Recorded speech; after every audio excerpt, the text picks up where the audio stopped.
Stephen King. Here. All right. Good to go. All right.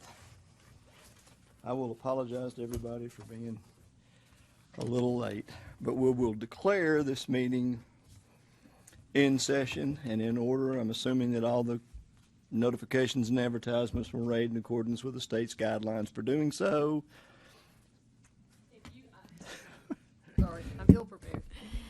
Notice of the February 5th and 6th meeting of the Board of Architectural and Engineering Examiners was posted to the Board of Architectural and Engineering Examiners website on January 31st, 2020. Thank you. Thanks, Jennifer. It's the first thing I've noted on the agenda is the interview.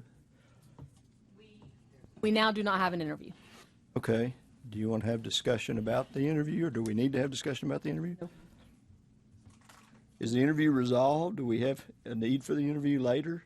No, Okay. go to both. The interview is resolved and there is no need to discuss it later. Oh, yes, you're right. Yes. Okay. We do not have to do an interview. We don't have to follow up on an interview. We don't have to do anything about an interview. Okay, wonderful. All right, then let's roll over to the applications that begin, I think, on page 3. Robert and Ricky, I think, both reviewed this applicant. Both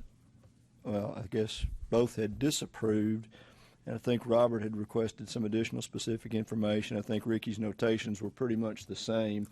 Robert or Ricky, apparently this has been redressed twice. The applicant has sent in a first phase, and now Robert had additional comments. I think And he did approve the third. Second update. After the initial that I disapproved was I think Robert had requested. Did you do a review, Robert, following the second submittal? Sir, I did. Okay, and what was your comments after the second one? Yeah, I think my comments were pretty much the same as I didn't see what I was looking for, which was some consistent progressive experience. I saw pieces. I saw things that could be in a small part could be made to be progressive experience, but I don't know that I saw the workflow getting harder, and I don't know that I saw what I want to see from an engineer is that the tasks get a little bit more complicated, and B, that you're putting more pieces together towards an end product, whatever that happens to be. For instance, even when we use the word scheduling in our check box, whatever our form that we kind of get through, scheduling on one level can be a very, very basic schedule. Then you can go into these different methods of scheduling where you're looking at your roadblock, and I'm coming to a blank now, but scheduling can get progressively harder. If all you're doing is taking someone else's schedule and making sure they're following it, that's not the same as scheduling. Or That's like not a developing progressive Gantt charts or Gantt- Microsoft Project yes, type. right. That's schedules. not when you just simply take someone else's schedule and look at it. That's not the same as developing a schedule. Now, again, initially, I get it. Your first year, that may be what you do, but your second year, you ought to be. So I just use that as an example. And I saw some things in here that to me seem vague, and they still seem vague. One of the comments was learn different design methods to solve issues. Okay. What are those design methods? Can you give me some ideas on how that progresses through? What did you do?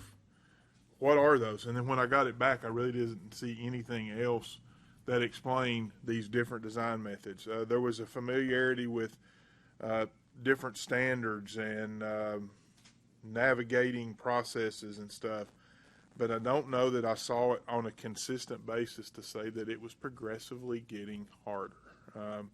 Again, that was my overview of the applicant.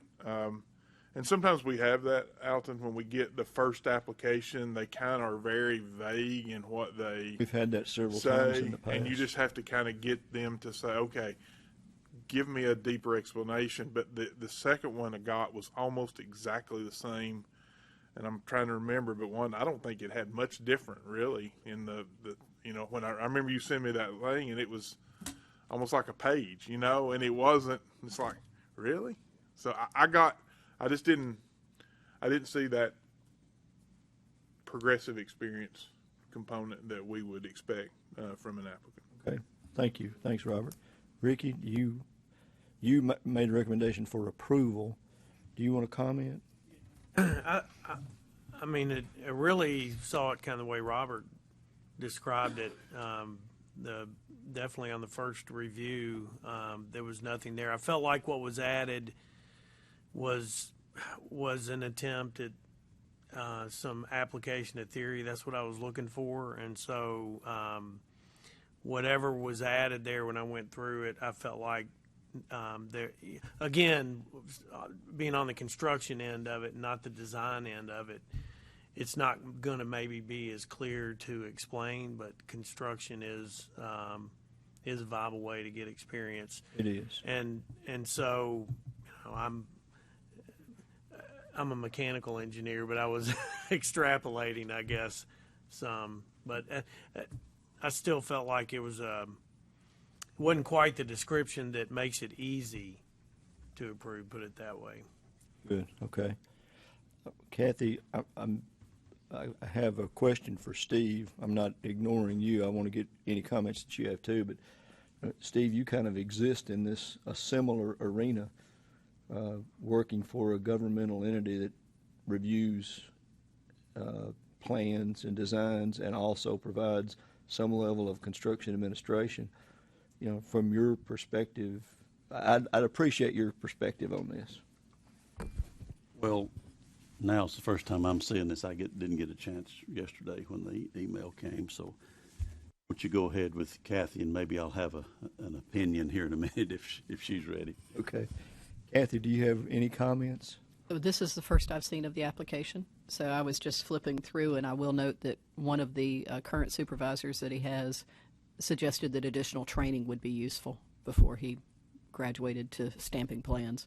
But other than that, I haven't read through there's quite a bit of experience, and I haven't read through all that. Well, there's the initial submittal, then the amended submittal, then the amendment number 2 submittal. So I'd want to read through it before I actually had an opinion, and I haven't done all that yet. okay. Why don't we do this? You want to take 5 minutes to let everybody have a chance to review this that hasn't had a chance to look at it yet, Yes. and then we can. That'd be great. Okay. Just for clarification, so generally speaking, he submitted initially and was turned down by both reviewers. He submitted a second and Robert found that still non-convincing, but Ricky approved it, and now we have a third. Yesterday. Okay. When you look at that, I think Robert did a good job in his review comments of telling more specifically what information he wanted, and I think his third submittal was an attempt to address Robert's comments. Robert, are the comments in red your questions? Yeah, the ones in red are my questions, and the ones that I highlighted in yellow are as well, I believe. What I highlighted in yellow is where I see progressive experience.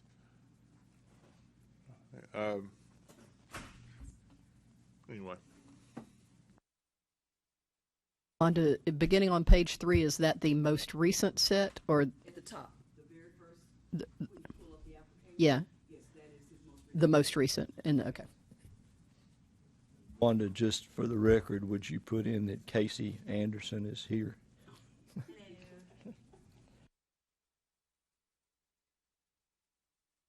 Where was his original description of his work experience? Is that? It's in his application. It's back in the back part.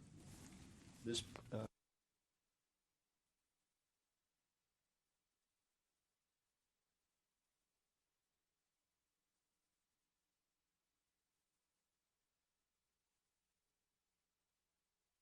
Actually, what you see in red, Steve, is what I commented on from his first submittal, I believe is right.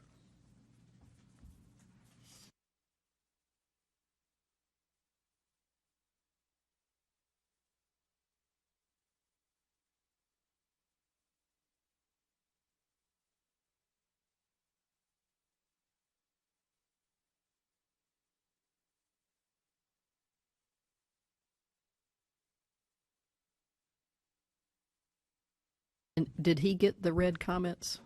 He got those, okay, okay. That spawned his third reply, the one that's highlighted in the bold yellow. I just want to make sure he was responding specifically to your comments.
Robert, what is a district operation specialist?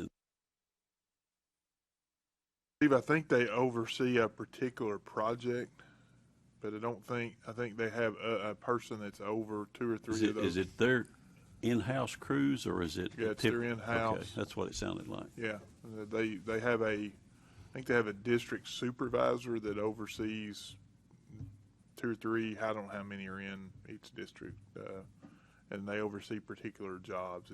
I believe is correct. They're not just in-house jobs, though. They're also contract jobs. Oh, they're all contract jobs. They do some in-house stuff, too, in the district, do maintenance, their maintenance yeah, program. but probably very little oversight on those. I don't think there's hardly any. It's not the big, it's maintenance projects. It's not the big projects. These are big projects they're overseeing. So this would be like This would be like in Region 1 where, yeah, I mean, it'd be like I don't know Western who's Avenue. doing it. Not Clint Bain, used to manage all those. Yeah.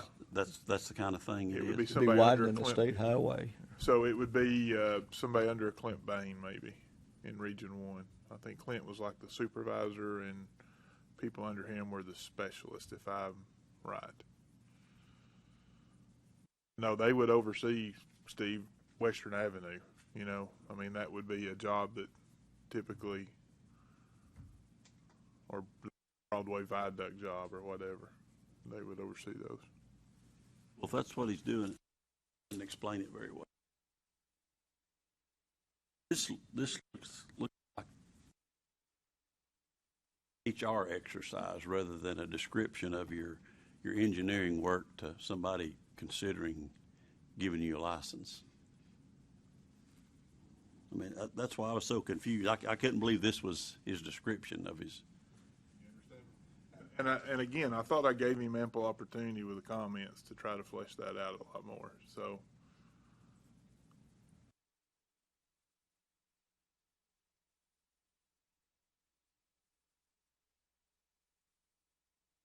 Kathy, have you had time?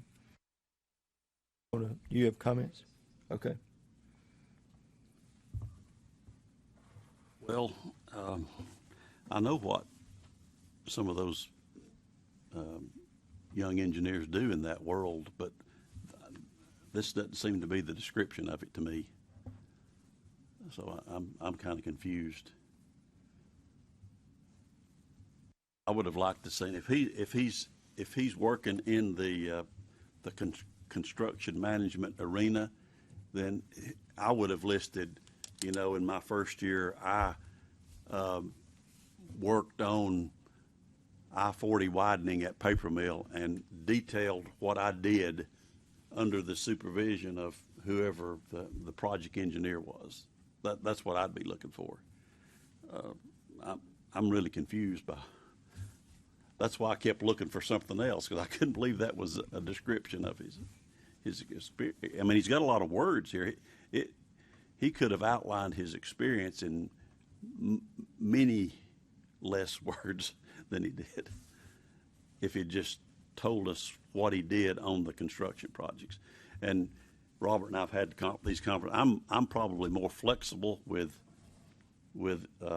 engineering experience other than this typical design experience than Robert might be. And we've talked about this a lot through the years, but I don't see good construction engineering experience listed in what I'm reading. Okay. Kathy, your thoughts? Yeah, so, Ricky, are you still a yes?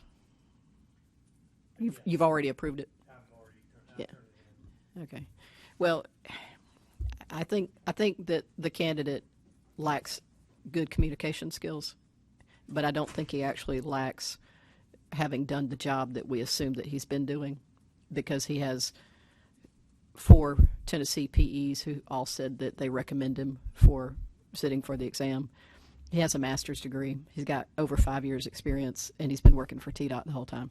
And I read through it. He made some very basic spelling errors, and I don't think they're typos. Like, he misspelled some very basic words, and he used the wrong tense in some words and that kind of stuff. He are an engineer. He are an engineer, like the rest of me. But I would vote for approval. I think he's been doing the job. I don't see it in the same light as some other candidates we've seen where their progressive experience truly ends after 1 year and then they start approving invoices or they start taking minutes at meetings. I think he's actually been doing the job. I think he just really hasn't explained it very well. So, Any other comments? Well, since it looks like I'm going down with flames, I'll go ahead and go down. But I think that's an engineer's job, though. I think we put communication, and to explain what you did in such a haphazard way, ordered thoughts, ordered mind. I mean, I think there's some stuff to be said about an engineer not being able to explain what they do, and maybe some of the typos and other things are because he really doesn't understand what his world's about and what engineering really is related to. I am just concerned that, kind of like Steve put it better than I did, that he didn't go through his experience and what he did and let us see how things moved from point A to point B as he progressed in his career. He put a lot of basic stuff down here. And Kathy, you're talking about you would like to see it in that first. I've got people in my office that do this in their first year, exactly what they're doing, and I don't see them progressing any further than this person in a first year EI would be able to do. And I'm super worried that if you can't put down what you do and you can't use like real engineering words when you do it, he actually does use the word super elevation in here. So I think I was pleased with that, and he uses some other words, a demix and things, but to not be able to explain in basic engineering terms what you do always concerns me, because I think that's somebody on the peripheral that soaks up a few odds and ends but still can't put the thing together. So again, I've made my choice, and I know.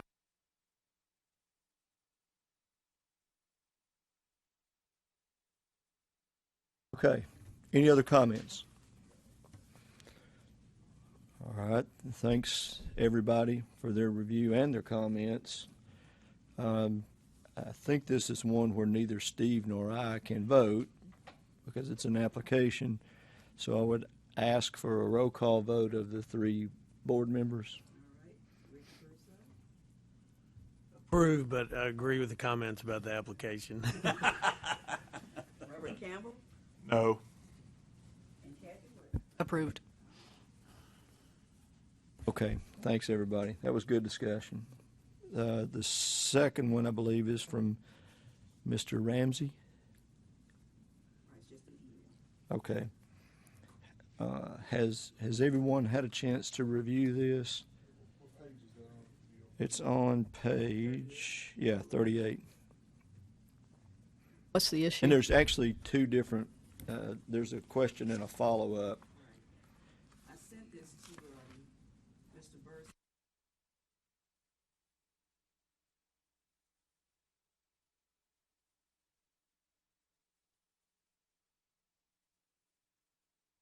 First question.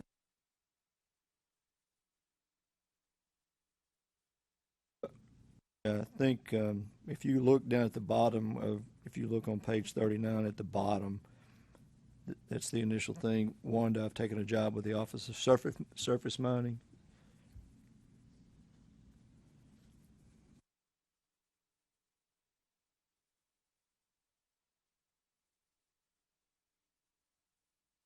Oh, if withhold comment until you read his follow-up question, which is right above that.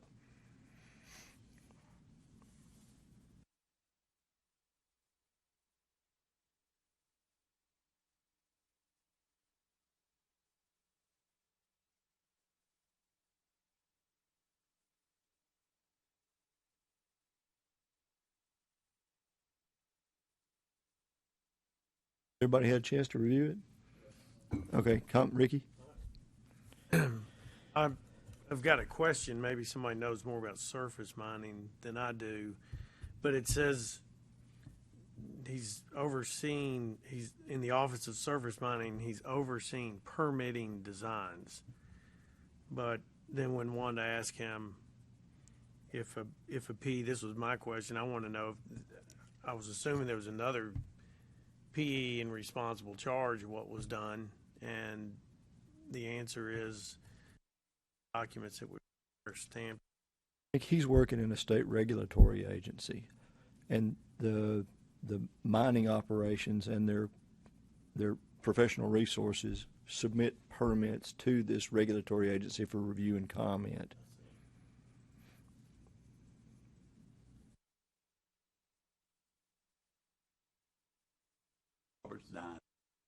This person is not in responsible charge of these designs. He reviews their applications for permit.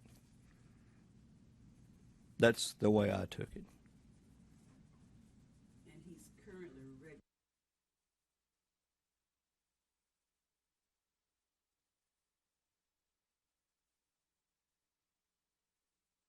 So what? Say that again. He wants to go inactive and continue to perform his job duties. That's what he's asking. Yeah, that specific thing that he's asking about. That's what he. Permitting review. Have to be on his side of the permitting equation. No, unfortunately, in a lot of the state agencies that do perform regulatory reviews, they're not reviewed by PEs. Okay. I had tried to look back at these past issues where we've told, where people have asked, and it seemed to me like that this person didn't need to be registered because they weren't taking responsible charge of a design. And if without being registered, I don't know why we'd say they couldn't go inactive. But there's this gray area in my mind. The reason I said I wanted to talk about it is this practicing engineering, even though this somebody's not stamping drawings, and if somebody is somebody is a PE and they're practicing engineering, if we consider that. I guess we need a definition. He's reviewing the work. They have a set of criterion guidelines normally that they have to ensure that whoever is submitting these plans or whatever for review, that they have those components in them, which could and normally may include design calculations. And they may review them to determine whether or not a detention pond at a surface mine is sized appropriately, or whether a leachate collection system is designed or sized appropriately, or something like that. So, but again, to my knowledge, the state does not necessarily require somebody in that regulatory review seat or position to be a licensed PE. Alton, you keep saying the state, but he says I'm a federal employee. Federal, I'm sorry, I should have said government employee Government. that reviews, yes. Okay.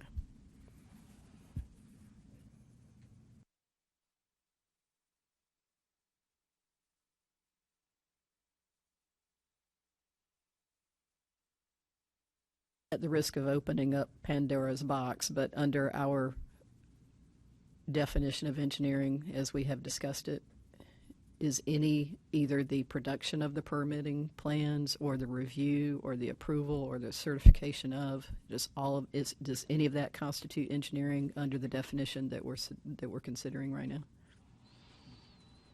I think technically no, because the only thing he's doing is reviewing it to make sure that he's checked, that all of the boxes are checked on their review, their permitting review requirements.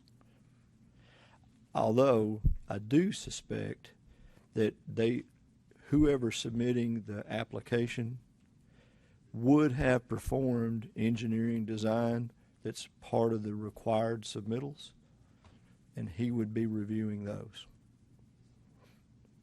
I think we said in the definition that the review of constitutes engineering. Yes, sir.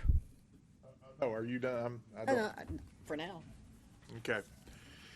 So this is one of my. Let me try to explain this in as succinct way as I can. Okay.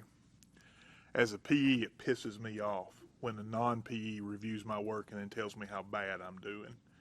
Okay. I agree. I get upset about that. There's a couple holes in the wall in my office because of that, and I think this is number one. So why we put in the definition for review, because Stephen, again, we've had this discussion. If you're a reviewer, you should be held to a professional standard, not just checking off boxes. If I've got a non-PE looking at something like a sediment pond that could fail, or a dam that's got a mine site that has the potential to fail, I want somebody looking at it that's got just a little bit more knowledge than, here's a checklist, let me look at it.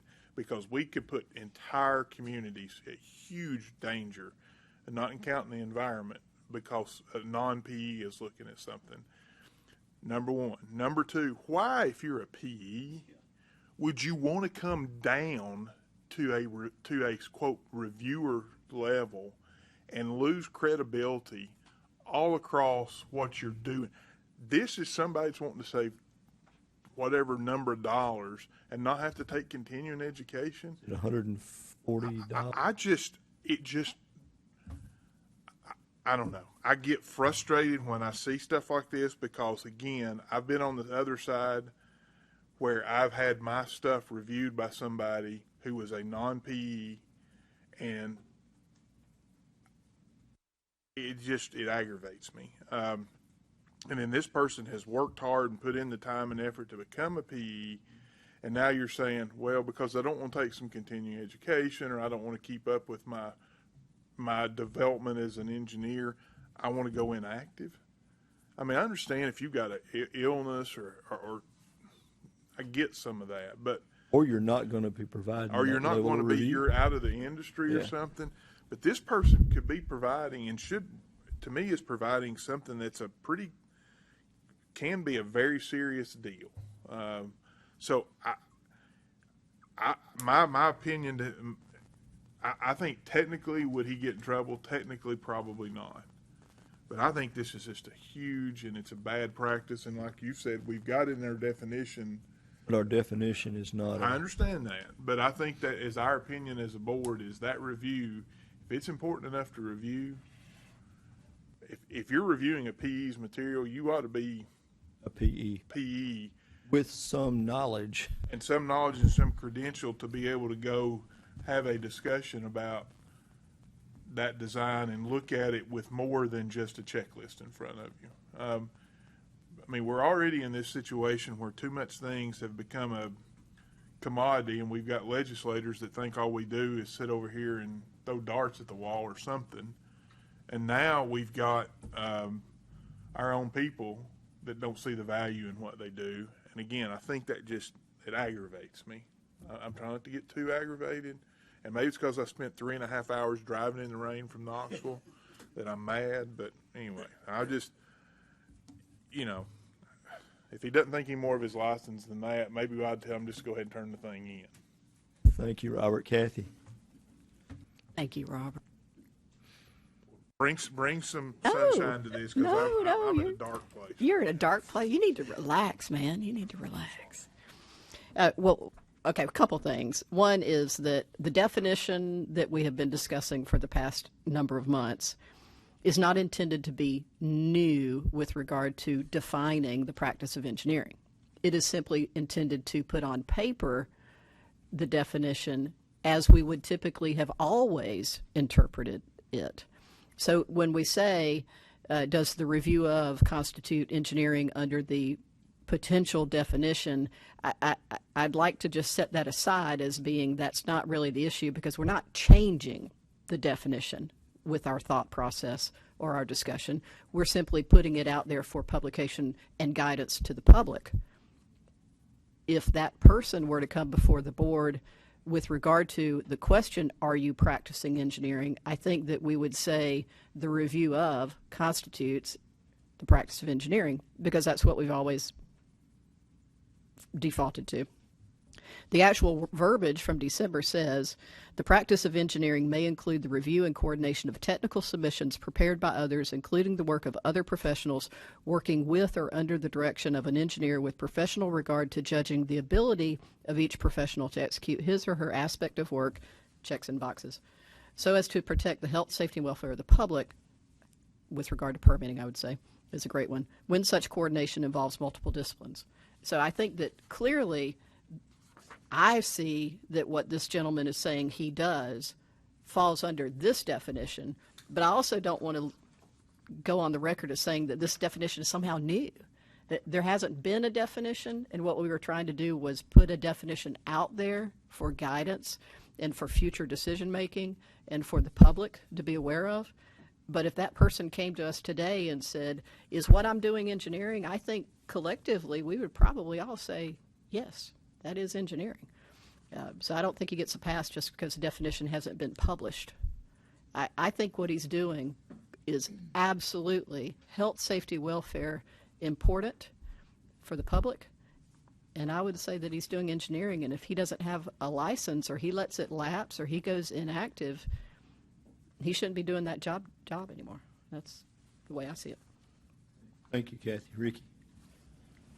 I'm okay telling him that he needs to keep his license active. I want to just for the discussion point out that state fire marshal and other code authorities review plans, and they review and I don't know if I've run into a code authority who's a PE, but I think that's different than what you described this person doing. The code authorities are, I'm saying this in case the questions come up from all the people who are watching on TV here, Hi, Mom. yeah. But I mean, the code authority has been trained to enforce the code that's written, and they're not typically ever getting into our calculations and that sort of review. So I do see this as different. I also think the way the practice has been in terms of reviewing plans within somebody's own office, like if we have a job in South Carolina and we are required by South Carolina to have the person who's doing those plans licensed in South Carolina. As a senior member of our firm, I might perform a review on those drawings, but nobody ever makes me get licensed in South Carolina. You know, we just have to have the responsible in charge engineer. So I'm thinking this answer doesn't change that either, because we're one entity as opposed to this reviewer is not on the same team as the person in responsible charge. I just see it as a different situation. Ricky? Stevedore?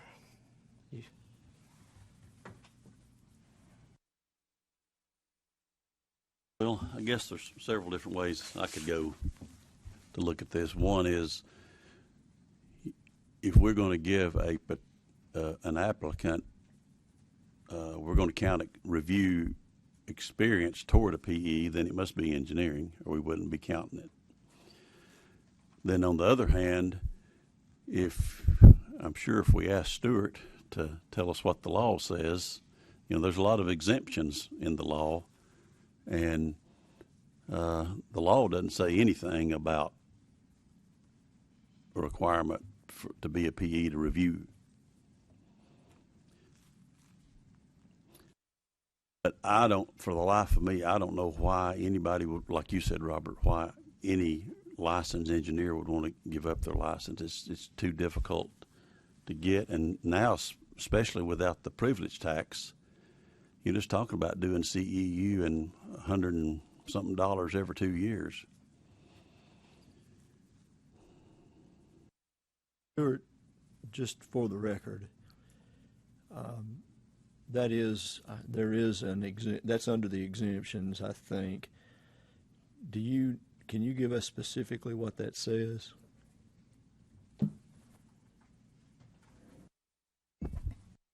Give me just a few minutes. Absolutely. All right, Take your thank you. time. I'm not sure there is a specific reference. I'm just saying because there's, you know, our engineering law is two things. It's written to be a Title Act for use of the term, and it's more related to, since it's the same law as the art, it's more related to buildings than anything else. So there's exemptions written in about sizes of structures and utility exemption and the industrial exemption. So I don't really think there is anything specifically. My point was that because it doesn't specifically address a regulatory review of engineering designs or functions, that we might be hard pressed to say it's a requirement. Well, also, Alton, if you don't mind, his second question relative to do we recognize other licenses, et cetera, and he says he's a federal employee. I just don't know enough specifics to really understand the nitty-gritty of his question, but I'm curious if he is reviewing permits associated with federal lands only, or do we know that? I don't think that's the case. Okay. Again, I think it is a regulatory agency, but I think I'm pretty sure about this. I'm not 100% certain, but any mining operation, public or private, which I don't know how many public ones there are, but certainly private ones, any work that they do on that side is subject to heavy regulatory review and approval.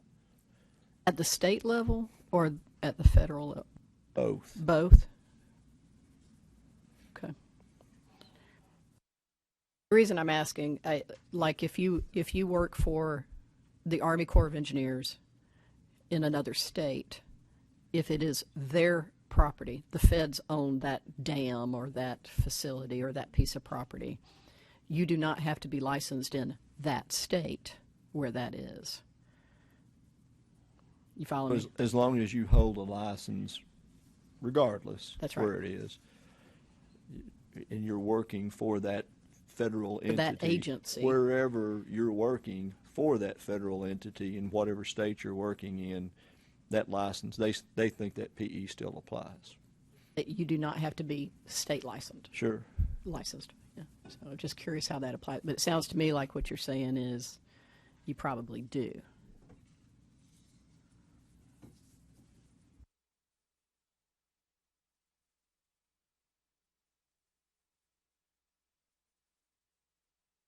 For the record, I'd like to say that Rule 0120-01-.25, and that would be Section 5 under retirement status, subsection B. Stuart, would you mind repeating 0120-0125? Sure. Okay. 5, B as in boy, states that a registrant holding a retired certificate may refer to oneself as an engineer, architect, or landscape architect, including on correspondence and business cards, provided that the word retired is used in conjunction with the title. However, a holder of a retired certificate may not engage in or offer to engage in the practice of engineering, architecture, or landscape architecture as defined by TCA 62-2-102. I think what we're looking at is the next one, inactive, and this guy's act for inactive status, not retired. Oh, is inactive? Inactive. Okay. He is And he's inactive, still not required to pay the biannual review fee, right? Well, then So- that would be under section The next 5C. Or 6B, 6A, Yeah, the inactive status. inactive status. 5s are already retired. Right, 6s are 6 is inactive. But he's still required to pay the fee, so I just don't understand I don't understand it.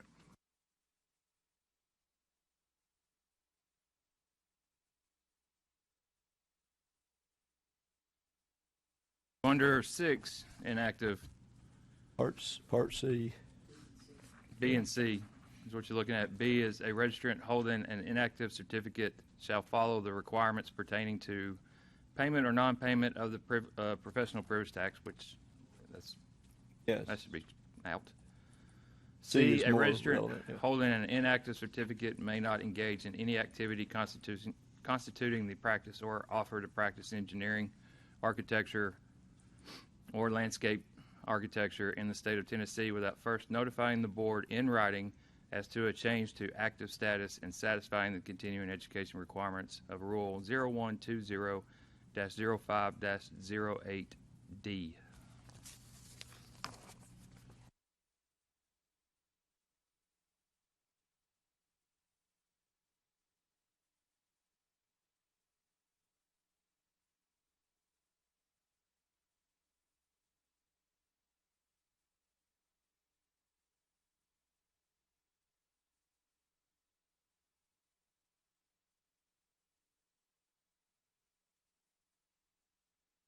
I think the only difference is they're not supposed to get continuing education. They're exempt from that, but then they have to get current whenever they go active. And demonstrate current they've compliance with continuing education. And say that they've not practiced engineering. They have to affidavit that.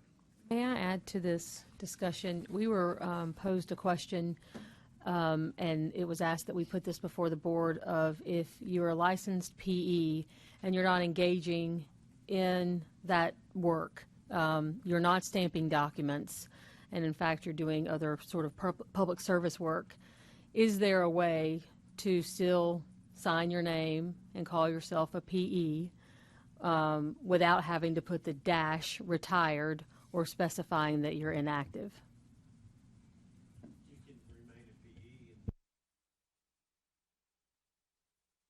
Were they implying that they didn't want to be a PE, that they wanted to either be No, they retired? want to be a PE. They worked hard for it, but they're not stamping documents and they're not really working in that capacity anymore. So they're wondering, how do they call themselves a PE without going inactive or retired and without maintaining their continuing education credits and their fees? Okay, well, that may be two different answers, but if they use the appellation PE in anything that they do, then they're required to be active and an active holder of the license and current on continuing education and whatever the fees are.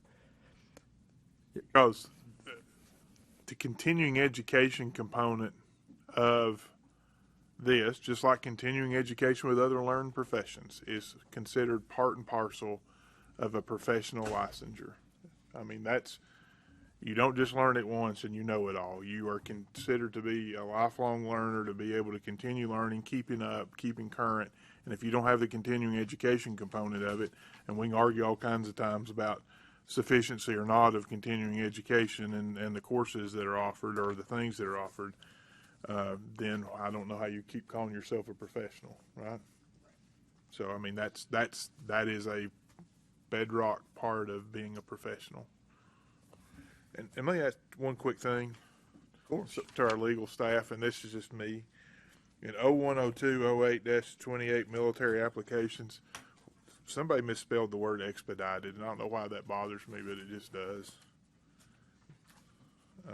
It was written by that guy that submitted his It may have application. been. He did expedited. So, whenever we are pushing another set of rules through, we can amend. I didn't that know if you could just go language. change. I mean, a misspelling looks like something you could just send down to the thing and say, hey, we've misspelled this. That'd be nice. Yeah, it'd be too easy. No. Okay, Ricky, I'm sorry. One other thing I just want to get Stuart's thought on. Looking at TCA 62-2-103. Person's exempt.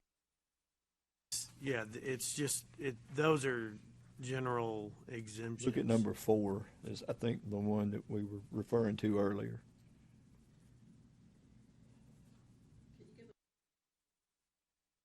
It doesn't have a page number in the, it's 62-2-103, Kathy. Yeah, we're Item On the 4. first 2 or 3 in the notebook.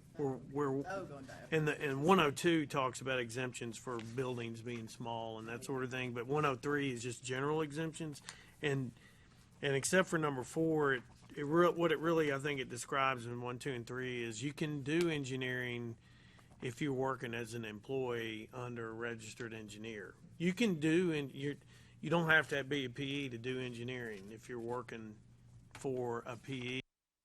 But it doesn't appear that, I don't know that that's the case here. And it kind of paints a picture like, and that's when you're offering your services to the public. And 4 gets so specific about employed by municipal electric system or community service co-op or telephone co-op. It doesn't give a whole lot of latitude to stretch that to Office of Mining. So I guess it's hard to say if we consider reviewing design engineering, it doesn't seem to really fit these exemptions in here.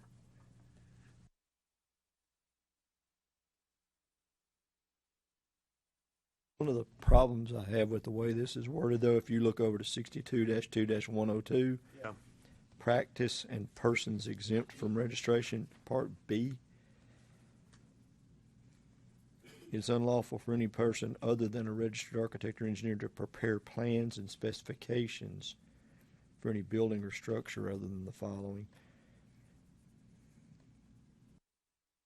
Yeah, I've seen that 102 is kind of limited in that it does address building design, but there's a lot more engineering. There's a lot bigger world of engineering than building design. There is. I wish it were broader. Yeah, but that does And cover. everything that Robert said, I've experienced and wholly agree with. That it's just as a personal example, we submitted a set of plans and specs into a review agency, and one of the comments we got back was that we couldn't use proprietary materials, specified proprietary materials. And when we responded to that, we said we have not done that. We've taken great pains to list at least 3 and or equal.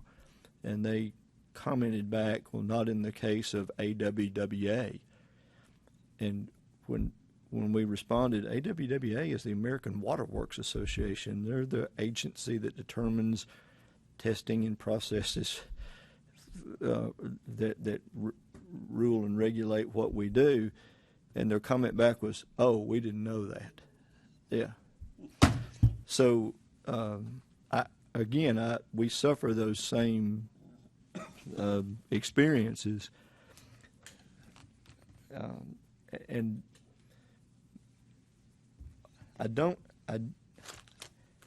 I wish we had something that we could legitimately hang our hat on here and tell this person that, you're not really required to have a PE to review these things. I do agree with what Kathy said.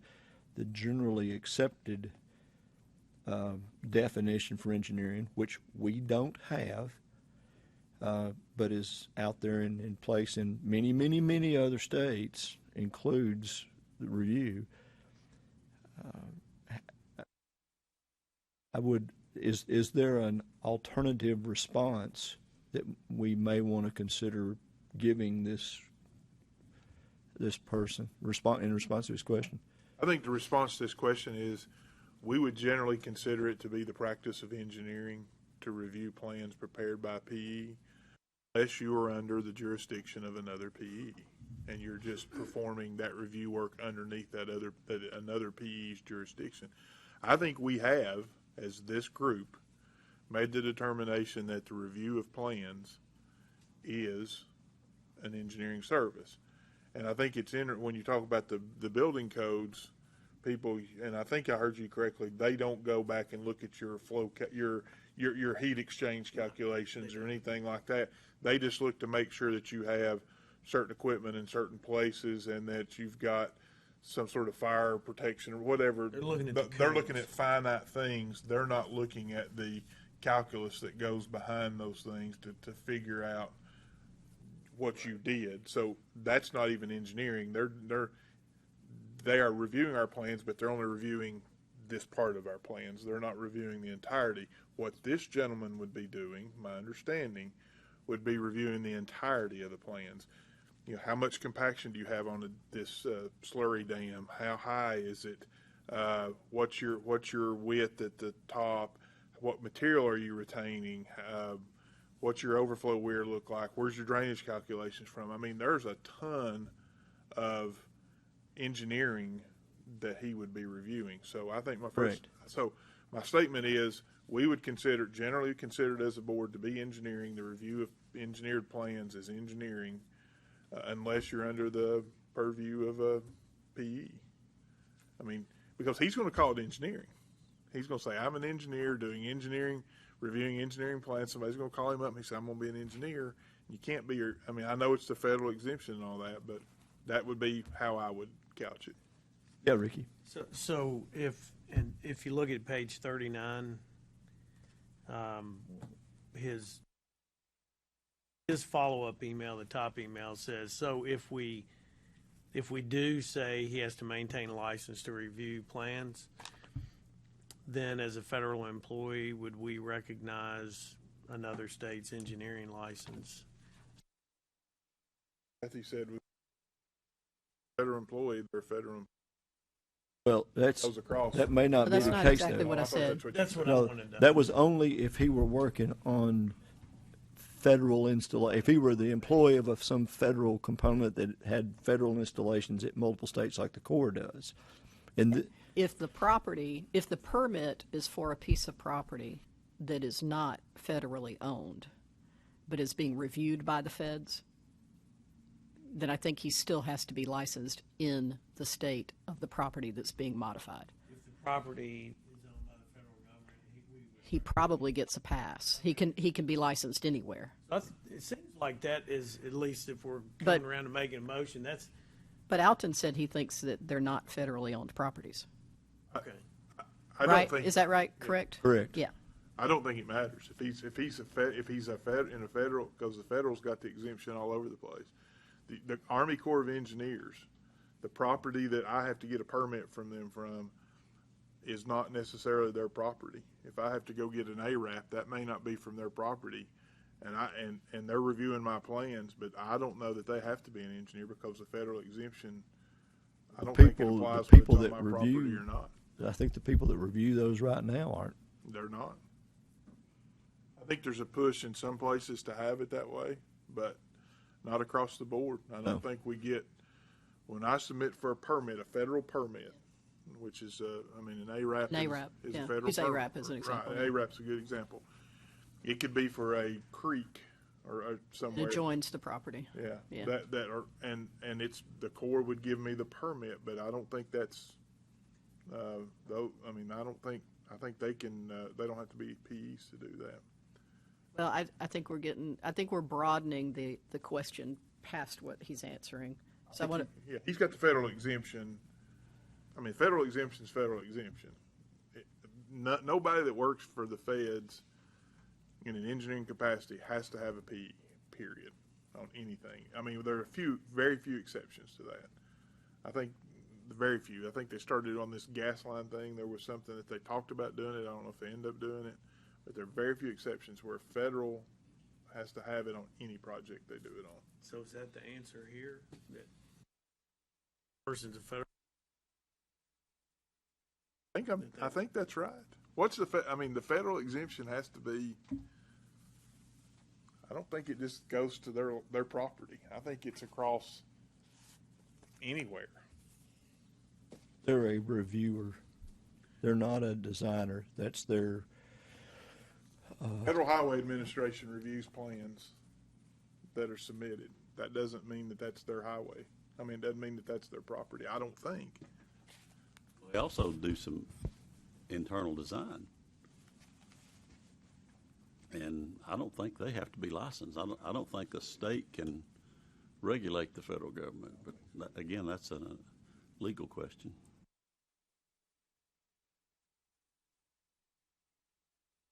Let me offer something that may be an alternative to what Robert said. I think that while we can find no law or rule that specifically stipulates that an employee of a federal agency is required to have a PE to review plans and specifications or permits submitted by a PE. We do believe that it has the potential to affect the public's health and safety, and we strongly encourage professional licensure in that review process. I want to know more about the federal exemption before what you're saying, I follow what you're saying. I want to make sure that that's I've got an 80% confidence level in what I'm saying. okay. So why don't we get one of our I got an entire college degree with having an 80%. an 80% carried you all the way to the finish All the line, way didn't it? through. Yeah. Why don't we get one of our legal experts who will be 100% accurate with regard to their answer for us to tell us more about the federal exemption? There you go. Thus it is decreed. Be happy to look into it and maybe discuss it tomorrow. Yeah, that'd be great. I think I'd really feel more comfortable with that. Now, also, I hate to ask these people to keep giving us more information, but I'm still just Wanda, if you can maybe help me understand, but I still can't quite. I have taken a job with the Office of Surface Mining, and that's a federal job. Because his next question says, whereas I am a federal employee, so Office of Surface Mining is a federal agency. There is also... But you said there's a state thing. There is also a state office for surface mining. Well, he says, whereas I am a federal employee working across several states. I just don't want to broaden the answer to something that he didn't even ask. So I'm trying to figure out I just don't quite understand the question enough to feel confident that we're actually answering it. Ultimately, I think we would prefer that he keep his license. But if there's a federal exemption, But if there's a federal... I'm not sure how we can Right. say that with so many other federal employees out there Right. who are not licensed. But I don't know why the feds would be getting... I mean, like at the Corps of Engineers, they're all licensed in what we do for a living. They're... Well, not all. I mean, I wouldn't think all of them are. For what in the geotechnical arena, it is promoted and accepted as practice, and that's how they get ahead, and they all have to be licensed. But do they don't have to collect licenses in all states, though? No, do they? no, they do not. That's sounds to me like what his That's question the is second there. part of his question. The second part is if this person's licensed in Missouri. And a lot of what they do at the Corps of Engineers is review.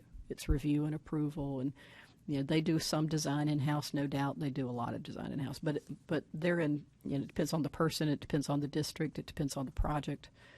I just don't want to be in conflict with something out there that says, no, this guy's perfectly fine doing what he wants to do. Yes, ma'am.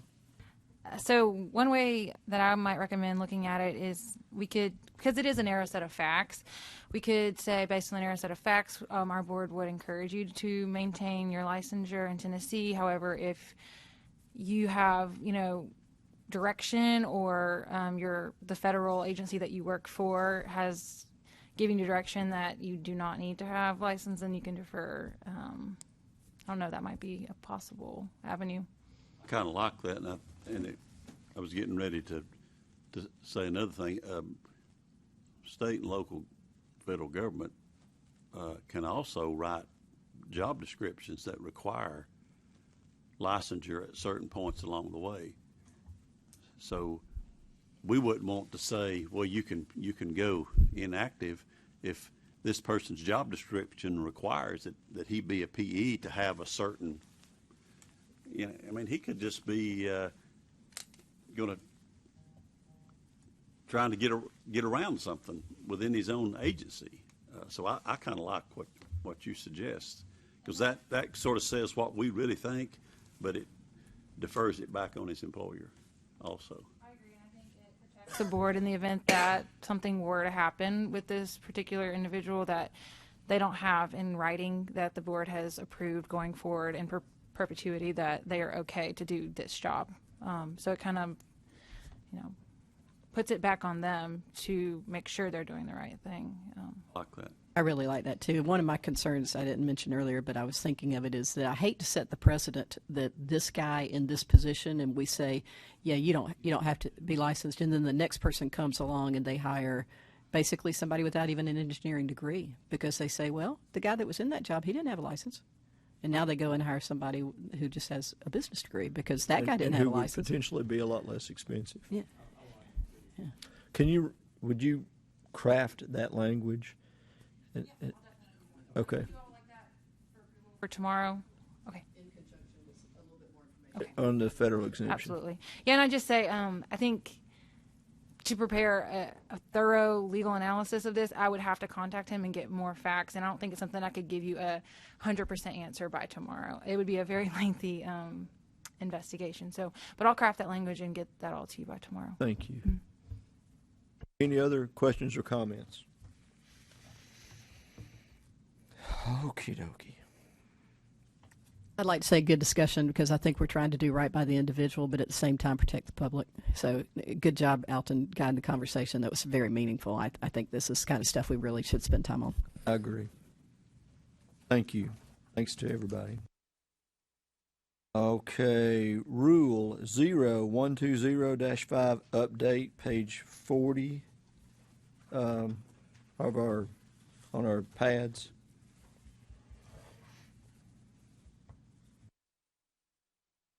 See who wants to take us through that.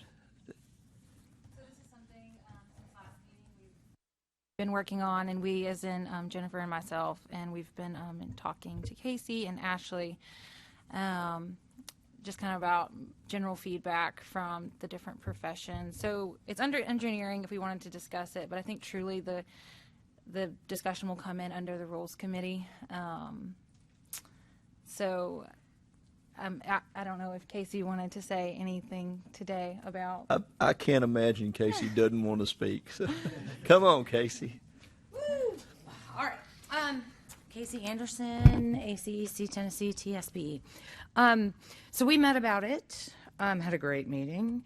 I think there are 1,000 reasons that the biggest change. I think I can't fathom that anybody's going to have that big the changes in the timing. The 1 year.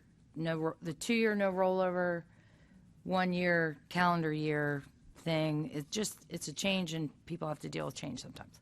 I don't think that one's a big deal. The health, safety, and welfare, 13 hours. My initial thought was that we are working really hard on internally in my world, trying to put some definitions behind health, safety, and welfare, particularly as it pertains to engineers and what they do. And I think that it adds some, if we are rigorous for a reason, which is my new term from the ARP folks, on licensure, which you all are, I think that makes a lot of sense. And I think that it will force the community, the engineering industry, to take a look at where PDHs come from and make sure that we're offering things that are relevant. And I this is a personal opinion. I think it's an important change. I think it's one that that I can see some people going, well, how do you define that? And I think that's just part of it. But I think it says a lot about when we talk about the protection of the license and how important it is. I think those hours, I think that makes some sense. And so the people I've run that one by have just sort of said, well, what does that mean exactly? And I think we define that as we go. Or not we, I don't mean I define it. I mean, information will be forthcoming from the appropriate sources. I don't have a lot to add. So, quick question. What was the holdup on this? It was just because we had a expiration date that was not manageable. Okay. Because of the timing of the rule. Okay. Do we need to factor that into the way the rule's written in case it gets held up again in 2023 or within a 2-year period after the rule's approved or whatever? You see what I'm saying? Because I don't have any confidence the rule's not going to get held up again, because it seems like they all do anymore. So that's something we've talked about. Right now, as it stands, the language is 2023 in hopes that this will be approved before 2021. So, December 31st, 2020.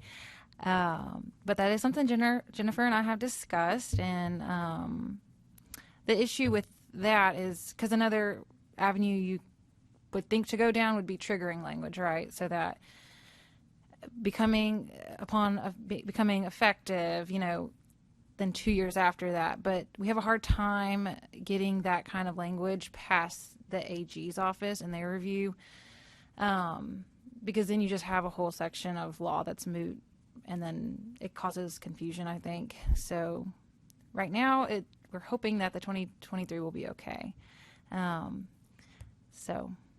And I can explain a little bit more. I have more on the architecture side of things that I'd like to talk about. We don't care about that. Okay, yeah. I'd like to talk about We've that. got a Law and Rules Committee coming up Yes. to address this Yeah, I was going to say at 4, so- I'd like to go into that a little bit more, but I knew Casey would be here, so we wanted to highlight that at this time. Thank you. Vicky? Ask Casey a question. I'm sorry that I waited till you sat down. Do you think She needs the therapy. do you think the engineers are the engineers aware that there's a policy on our website that defines health, safety, welfare for engineers? Okay. I mean, with all due respect, I'm sure you get lots of traffic to your website. I'm not saying that they should know. It's hard to find stuff. Because I get it. it's kind of buried in there. But it is something that will be, when it's time when you all announce that there is a public hearing on this, that definite, in at least mine, and I'll make sure the other technical societies too. Actually, it might be helpful to come from you. When you notify all of the registrants that there will be a rulemaking hearing or public hearing or whatever you call it, to lift that section of the code and put it in that notification might be helpful so that people understand what it is. Right? We have, are there any, I guess, formal comments, questions, or concerns about the revisions to the rule? Does anybody have anything that they want to edit, or I don't know if we can even do that or not, but any recommendations or concerns about the way they're written other than the ones Robert entered about the timing? But we are assured from professional counsel that the timing won't be an issue. I don't think that's what I heard, but I think No, I think they understood exactly. I mean, they I know. understand what you're saying, Yeah, for but sure. I think we vetted this a lot over the last several years, and I think we all agree that it's a good thing to get rid of the carryover and to do some of the other stuff that we're doing when it comes to continuing education, because it is confusing. I mean, we that review, you review continuing education, somebody's got 60 hours, and you're never sure. It's a class 4 or 5 years ago sometimes, and you're never really sure if that's exactly right or not. And there are a few other things a couple of the other points. And I think it does help us get on, if we want to get on a calendar year renewal cycle, I think that's allowed too. And people with licenses in multiple states, one of the arguments we get from people, right, is that we got to keep up with so many things, and it's hard to get licensed in this state or that state. And if we all kind of have that same cutoff point, sometimes that if we can adopt that across the different states, that's one of those arguments that gets knocked down a little bit better. So I think we've vetted this pretty well over the last several years. It's just that one date problem is the problem that we really have. And so anyway, In essence, the committee agrees with the language. yeah, I mean, As we've presented. agreed with it 2 or 3 times in the past. So I think we agree with it now. And I don't know why it even got brought up. I mean, to be honest with you, I know it's a little bit of a hardship, but we're not talking about it's not a big hardship. I think it was just somebody to nitpick as a hardship. So that's my opinion. Okay, I'll shut up.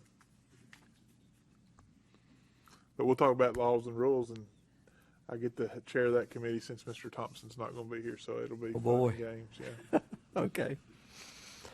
Okay, is there any other discussion on that issue? If not, we'll move on to the update on decoupling.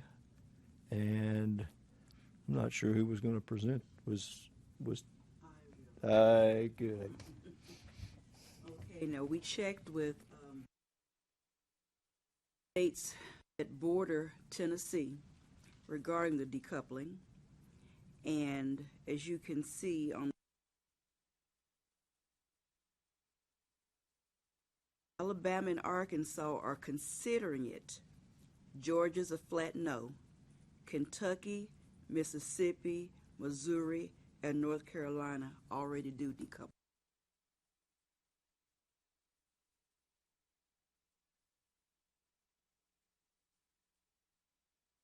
Mississippi just decided this month.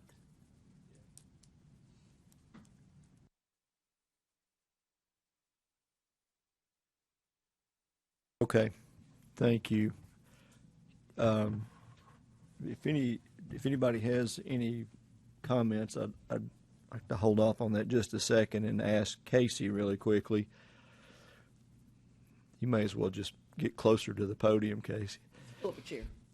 Sitting back You know, as you know, we've had a lot of discussions about this, and there was I'm not exactly sure what the status is. I know at one point in time you were considering assembling a committee to consider the pros and cons and maybe come up with a recommendation regarding decoupling. So at the last meeting of this board, we discussed looking at the next item on your agenda is the pathways to licensure, and looking at all four of those together. And I have talked to a few legislators already saying this is legislators who have some interest in removing barriers to licensure. I've had a few little meetings to say, just know that we're working on these. We think these are the four paths where there are improvements we could perhaps consider, but we'd like the opportunity to do that and take our time with it and not make any rash decisions. And so to me, decoupling is one of those four areas that if we're going to, if legislatively we're going to make some changes, I think that next year to bring a bill that has all four of those, that addresses those four areas and any additional ones we might come up with, but to address the various paths to licensure, to do it in one fell swoop rather than going in and doing decoupling and looking at the masters later and, piece by piece. And so that's where we left it at the last board meeting, unless I'm remembering that incorrectly. You're correct. Is there an outstanding committee from any of the engineering societies that has been set up yet? There is one. They haven't met yet because that's my doing, and their names are all sitting on my desk. And that the plan was for that to happen this summer, and then I broke broke the left side of my body, and we didn't have that meeting. But I know who they've all identified people to participate in that. And my thought is that there are different people interested in those four different areas. Those are not necessarily the same folks who have a passion for those paths. One way or the other.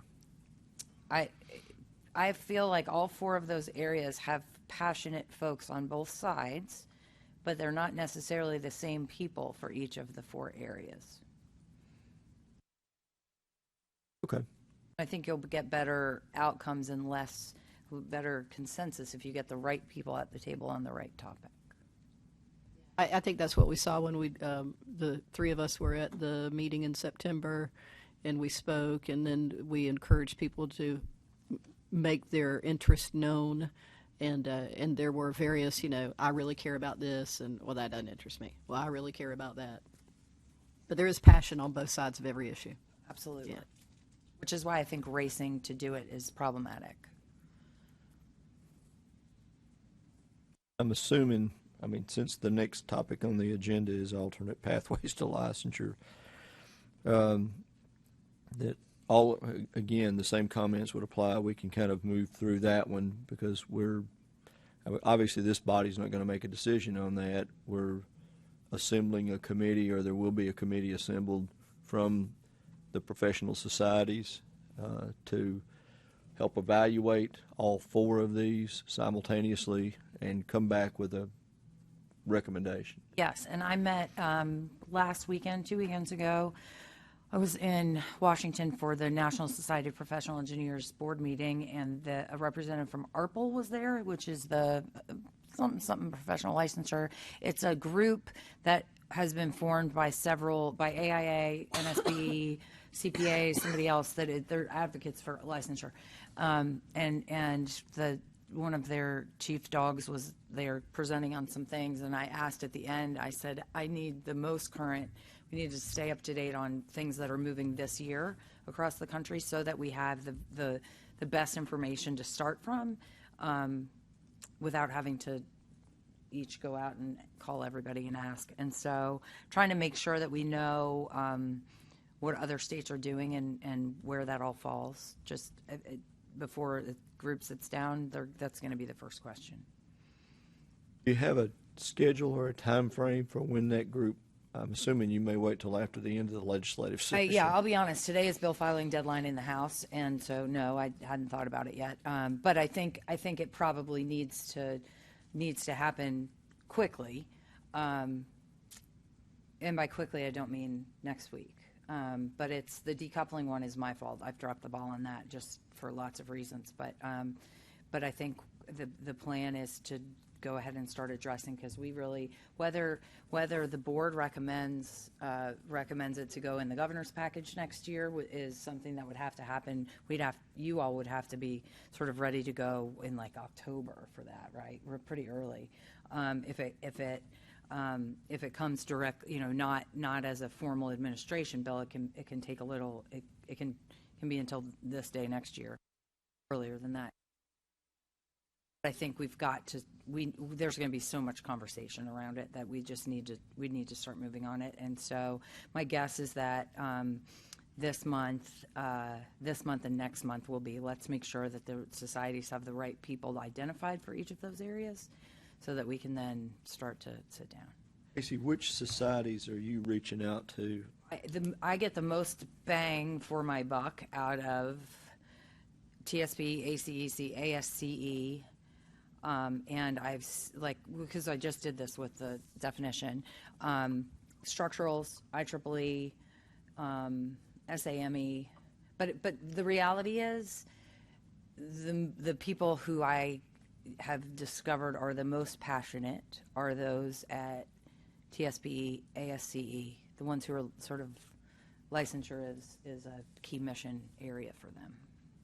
But I'm happy to reach out to anybody. There are also some external groups who will be involved in some of those areas.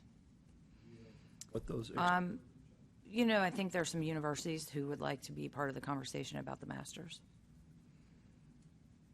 for example. There are others. It's really my only example. Okay. But if there are others, they are welcome. I mean, I don't think anyone. I think if you all have groups in mind that have concerns or interest in any of those, I think we ought to talk to them. I just don't know who they are.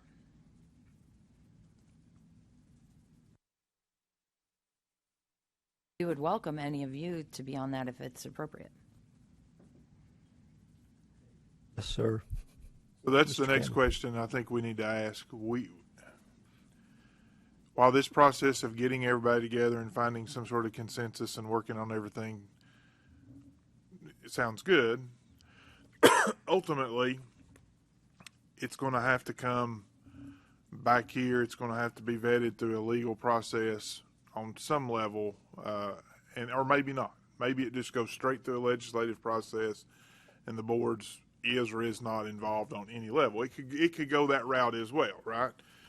So do we want to, as a board, as we have on definitions and other things, do we want a committee together? Do we want us all to be part of that committee? Do we want a lead person to be an appointee to whatever this group is? Because, and again, there's two ways it goes. The way is that we all, this team, whatever, comes together and says, here's this 5-page document that's got all these different things, and here's what we would like to consider. We want the board's opinion. That's one way. Second way is this team comes together and says, we don't care what the board says, we're going to go get it approved legislation. But I mean, that's an alternative, right? That's a possibility. Or the I would board. prefer that not to Well, be I mean, around, but- I'm just saying, let's look at our possibilities here. The other way is that we as a board, through our cohorts in other states and NCAAS or whatever, come up with a position paper or something that we present there. And then the fourth, I suppose, is that both of those things kind of happen simultaneously and we come to the end. So I'm just trying to figure out what our involvement as a board is. And I know you said you'd like to have us involved, but now here's the thing. I mean, we have to have some sort of official action from each other to say that A, we can be involved, B, we have to have the right people, and what is our role going to be in this thing? I think I want us to understand where our boundaries are. Okay, I mean, I can give you Robert's personal opinion, and Robert's personal opinion, like we have discussed, is 80% correct all the time, but it doesn't mean that that's how you get this thing through. So that's a discussion that we need to think about, right? I mean, we need to see where that goes in this room, and then I'll shut up now. I was just thinking, I think sometimes it is much like the definition and other things that you all do, for you all to say, we think this makes sense. Boom, A, B, C, D makes sense, because you're the ones who are seeing the applicants, you know where those pieces are. To then have a group looking at, this is our recommendation, formal, informal, whatever it is, this is our recommendation, and go from there, is probably a quicker avenue than, here's a tablet, what you. Yes, so my question was going to be, how do you perceive the path that we took with regard to the definition committee as it regards the advancement of that issue via industry? And because I want to know if that's a good model to follow. Do we need to modify it? Is it not a good model to follow? We definitely don't want to do that again. Whatever. But we spent a lot of time on it. And most importantly, what you said is that this body debated and came up with a definition, which now is on paper, and you got it. And so you got a starting point. And we put our seal of approval on it one way or the other. It's out there as the engineering committee's definition. So does that need to happen again with some of these other things, or can we participate in such a way that we delegate? This is the person from the engineering committee who is going to speak on behalf of the board in these public meetings. I think the answer to that is that even on the definitions committee, I mean, you did most of the heavy lifting on that, which is normally the case. There's usually one person that kind of assembles all the information and kind of comes back to the rest of the committee with actions or recommendations. In this particular case, I think we can accomplish it probably the same way by having a designated member of this committee be part of Casey's team in that development and recommendation process. But I think that's true for decoupling in particular. I'll just throw that one out there because I think that we've kind of debated it, and we got all this data, and we can sit here and probably pretty quickly, some person can take the lead, but we're going to probably vote on and agree on what we think the position of the board is, which may not ever come to pass, but then it gives you a starting place, and then you can go from there. And so so you're shaking your head, yeah, that's a good way to do it. I think. You think. My gut says that we will accomplish more if for those 4 areas you all have a recommendation. And if And that's probably just because we have a format in which we come together and discuss on purpose, and it's just harder for a collection of people who aren't necessarily together regularly to agree on anything, much less to remember what they agreed to. Well, where are we on the definition? I'm just curious. So that's not, I'm sorry, Alton, I should have said that at the beginning. I didn't see that on the agenda, but can we address that? I didn't either, but I have it on my list. Okay. Want an answer now? Please. So it's gone out to several different groups that look at things. I spoke on it at the ASCE State Board meeting. ACEC, TSP have seen it. I emailed it to leadership and the others. But I went in with the preface of, this is not for nitpicking, because that's what we talked about. Not, this word should be this word unless it's, shall, must, maybe. But wanted, is there anything super painful in this that's going to be a problem? I have not heard from a single person with comments. And all of them said, why does this say 7.0 at the top? It's been well vetted. I will say that I've sent it very recently to a couple of people who are interested, who tend to have to defend the profession, what constitutes the profession of engineering, PEs who are also lawyers, who tend to have to do that piece of things. And I haven't heard back yet, but didn't get anything right away. But I think it has certainly not been negative, and nobody's also no one's called and said this is the best. No offense, the best writing I've ever seen. It has, but I think neutral is probably what we're after. If nobody said this is not what we do, they. Well, may I? Please. So I also wanted to suggest that I did write up a purpose statement, because that was one of the things that we discussed at the last meeting, is that we needed a purpose statement. So I can read it, and then if we want to modify it, change it, or we can agree to it tomorrow, or we can throw it out and start over. One recommendation, if you don't mind, if you could send that to, because I don't think I've seen it. I'll do it the Boomer way. So I wrote it. So I'll take a picture. That's great. What do they say? That'll work. Okay, Thank you, Boomer. Boomer. Okay, Boomer. Okay, Boomer.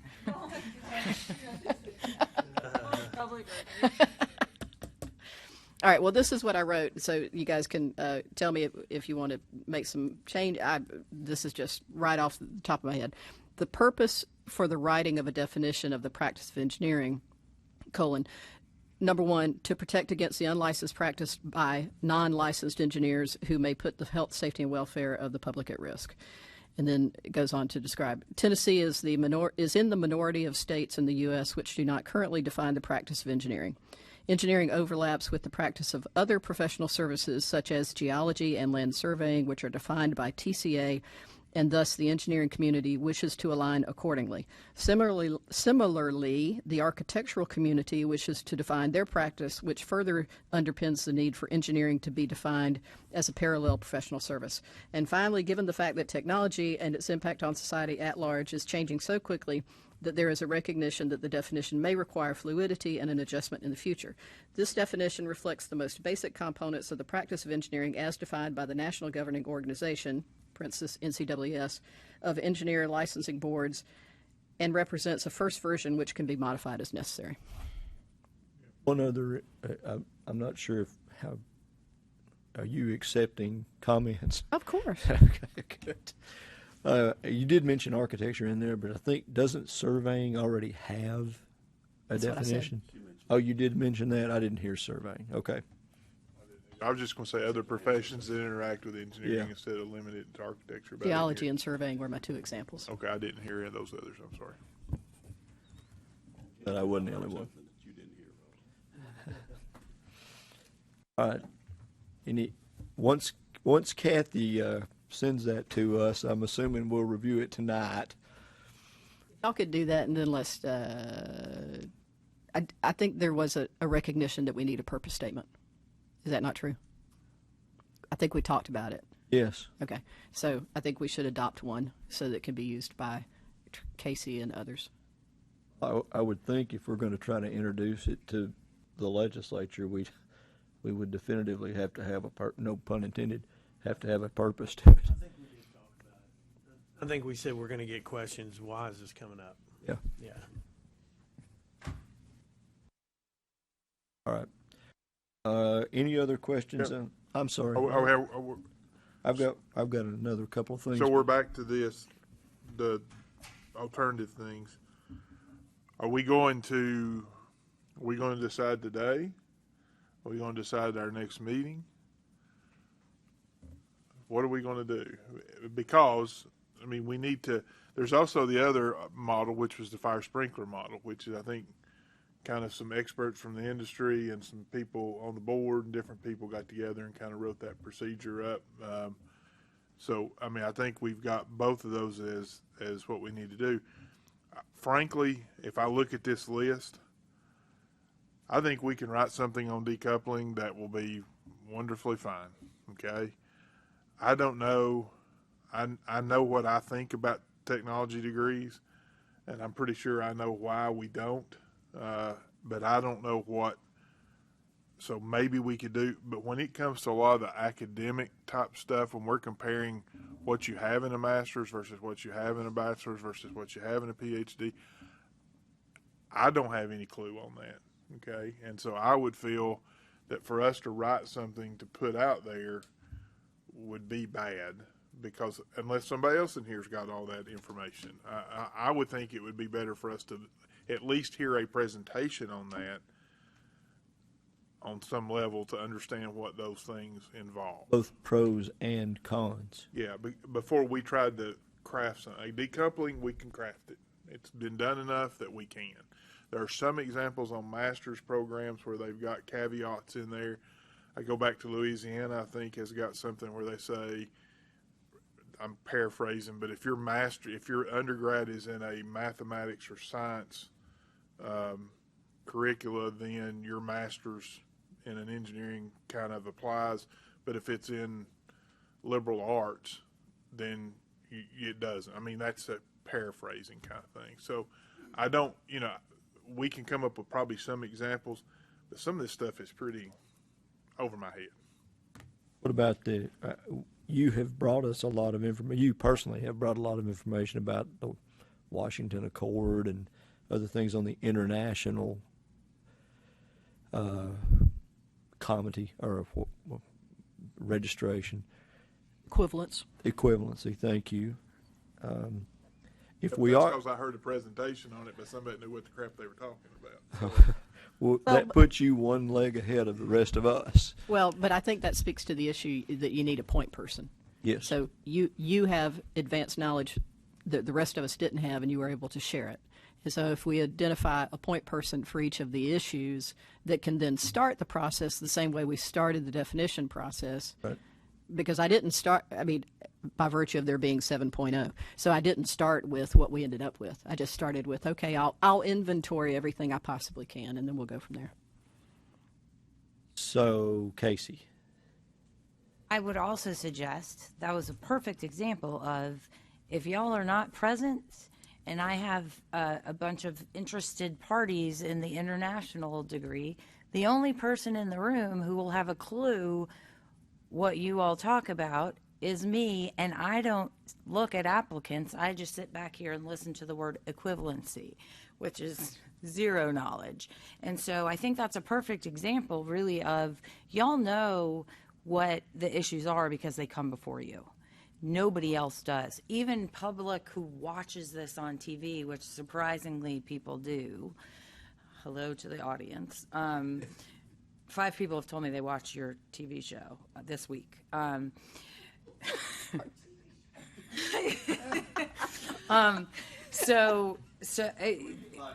if I need them. While I can listen to a conversation, what's available to the public, which is me out here in the audience, we don't even see the qualifications or any information about the applicant. So I know the general topic of why you're talking about an applicant, but I don't know any details at all, and nor will anyone else who doesn't sit around this dais. And so I think it's really, we're not going to do it correctly, or the way that it won't be as thoughtful because the outsiders do not have the information. Thank you, Ricky. I agree with Don't- Casey. Don't leave the podium. That we are through applications and the NCEES meetings, we are definitely having education on these issues, and know. Plus, kinda just national- by virtue of sitting here and deliberating over Right. these things on a bi-monthly I basis. agree, and I think, I mean, we could form a separate committee. One way we could do it is as this committee. I mean, we're all going to be in on it, but like for instance, technology degree. I think I could write a proposed position that our engineering committee takes, and I could get it to Wanda, and she could send it out to everybody before the next meeting. And Robert could take decoupling or whoever, and somebody, and maybe maybe Masters is too, maybe we don't have the, I don't think on any of committee us have that expertise. Have that aptitude And I for don't that. know about international, but that would be a way, if I got something written on technology, and then the next meeting, we have something in front of us to say, no, this isn't the direction we want to go at all, or this is pretty good. And at some point, we develop these recommendations, and then they can go out like the definitions if we get it to a point where it's approved. I agree. I think that's what we were talking about initially, is each one of us sort of doing what Kathy did with the definitions and taking, with the exception of the masters, taking decoupling technology and international and creating creating information with a recommendation for review that we can bring back to this group for consideration and editing. And I don't know that, right now, I'm not thinking it needs a subcommittee, but it may develop into that if it's too much conversation. But I'm thinking it could, prior to the meetings for review, and then we can cover them in here. And Agreed. Since Robert already volunteered for international, I think he'd be a good. Hey, Casey.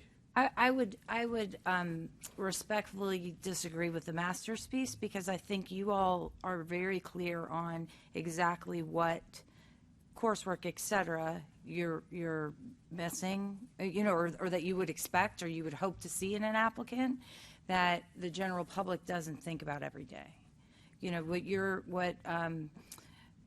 I think if you're going to my personal opinion anyway, if you're going to make recommendations on, I think you ought to make them across the board. I was really thinking more in terms of maybe getting Dr. Smith to give a recommendation on that. Because he But then is filter it through. correct. He's a curriculum expert, I suppose, and I would value his review and recommendation for that. That wouldn't be necessarily one of us, but it would come back to us for a review and consideration. Does that make sense? Hey, Robert. Okay, two things. I'll volunteer to be the point person on the masters then, since I don't know a thing about it. And work. But I do think even with Dr. Smith's recommendation, which I think is going to be valuable, we will have to, I think it would be useful to convene some of the deans of the universities or people in the universities, not every one of them, but 3 or 4 that have master's programs, so that we can kind of just, as we can sit here and listen to what they look for, how somebody gets into that program and what they're doing.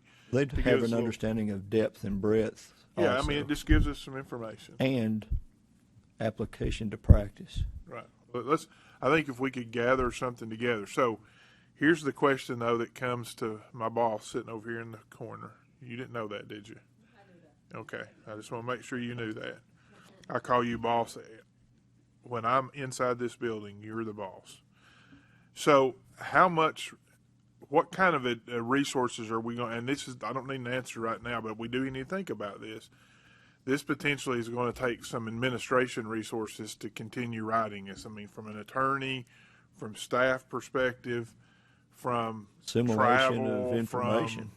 Just this is not, and I don't want to call it what my dad used to call it, but it's not just something you do just in 2 meetings and everything's fine. We're going to have to go back and forth and back and forth. In the definitions committee, we were able to kind of bring that in because we had a lot of the knowledge in this room. But if we're having to go get 3 or 4 deans to come in here, or again, academia, if we're having to go get people that know this or know that, or having to interact with the professional societies more, that's a little bit bigger deal. And then we need to get obviously legal involved on some things where we're looking at, hey, how does this interact? How can we even get this passed down the line? Are we putting this in the right thing? And then some information gathered, we're going to have to say, hey, we need this, this, and this, and we're going to, send. And I just want to make sure that, again, don't need an answer today, but you need to think about this is going to take some resources.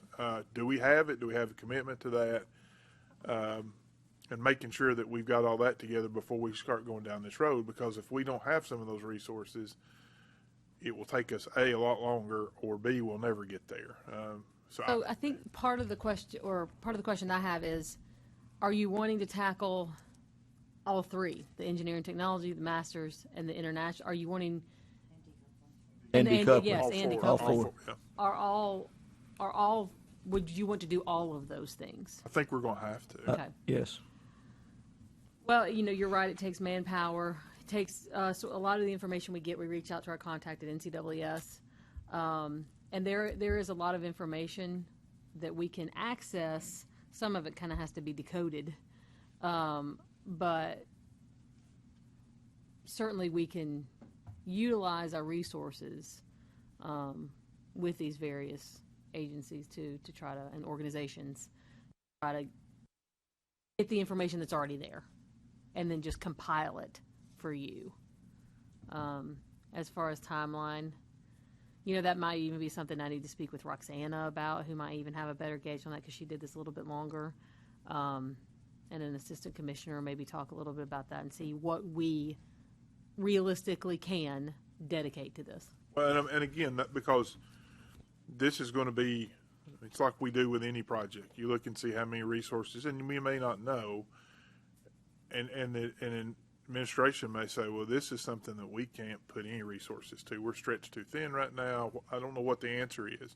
Or they say, yeah, this is important enough, we're going to make it a priority, because I think if our administration's not at least on some level behind this, we're going to end up coming up with a lot of stuff, and then it's going to kind of get put over in the corner, and we're all going to be sitting here frustrated and everything. And this is not an indictment on anything that's ever happened in the past. It's just something that's hit my head. This is a big deal. I mean, the definitions is a big deal, but again, we had 3 or 4 of us in here. With that committee, you had enough expertise to really be able to tackle that internally, and it was just it was a review. This has got 10 different pieces connected to it that it's going to be a big deal. Well, there's going to be stakeholders who are passionate Yes. about some of these issues. On both sides, on any side. And I doubt that the definition is going to have oppositional passion as well as proponents with passion. It's just not as controversial. Some of this other stuff is people's livelihoods is what we're talking about. So we're going to have to bring in other stakeholders. I think that's a great acknowledgement. Kathy, I know we're on version 7.0 of the engineering definition. When was 1.0? I have to go back and look. Okay. I'll remember when time last year. It was this time last year. Maybe just a tad later than this, but not much. I don't think version 1 existed at this time. I don't either. But I think we discussed it this time last year. Hey, we really need to look at this. And probably the next meeting in April, we said, I think is when I brought in all of the NCWS stuff. It kind of went through it. Yeah, and I think there was some crafted language, an initial recommendation for our state, maybe in June. Probably, yeah.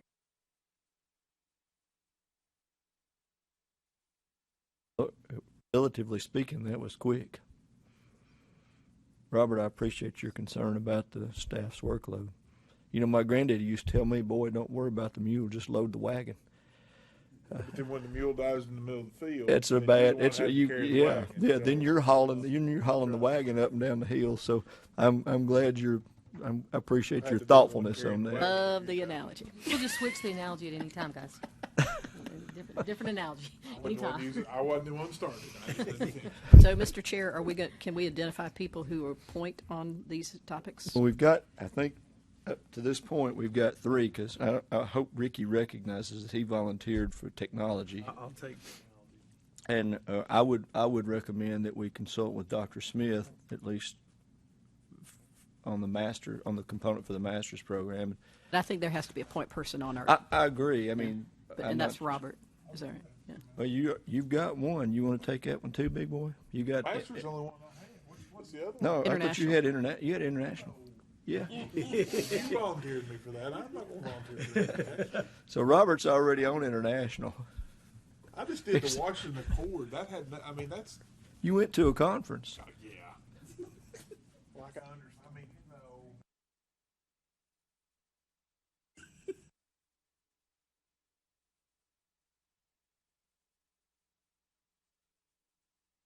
Are you reappointed?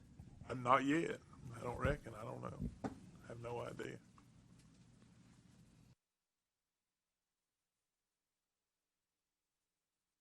I could just be here a few more months. Has anybody been reappointed? Do we have status on any of that? Sir, is that a bad topic? Can you tell us? It is in the pipe. Is the pipe flowing? That's, The pipe is stuck, yeah. clogged up. The technical term. International. Okay.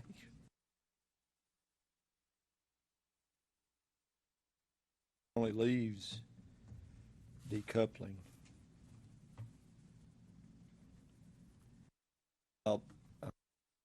Already, we wore you out on. Well, I'm supposed to Definitions. expire in July too, so I think you're the only person who doesn't technically, because you expire too, don't you? No, you don't. Oh, His He's- term expires. I know. Please. expires in June. Term expires. Expires in June. I'll take decoupling if that helps, just because I think it's moderately easy. If you want me to do it, I'll do it. I'm happy not to. I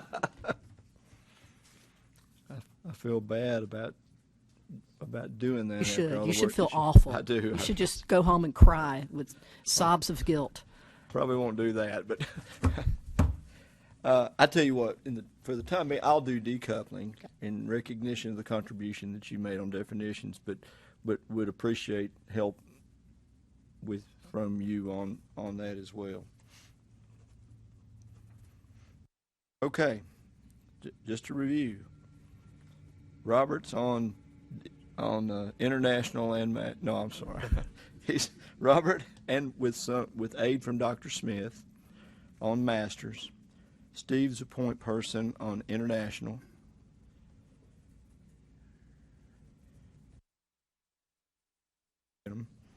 Ricky on technology, and me with assist from Kathy on decoupling. Okay? Is there something y'all want me to ask Dr. Smith? And I'll reach out to him with email. I've got his email address. I mean, I Say think I let can. Robert formulate whatever questions he I might mean, have. I think that would work out a little bit better. Just well, I mean, I've got a little framework of some stuff from a couple other places that I can send him and kind of get started and get his thoughts. But so we can kind of start from some. Let's start with emails and back and forth a little bit to begin with. Okay. There's another thing real quickly. I think we voted last time, or maybe time before last, about attendance at the Southern Zone meeting, and I think we got 3 attendees plus legal staff plus executive director, but executive director won't be going to the Southern Zone meeting. So we voted to add another board member to go, correct?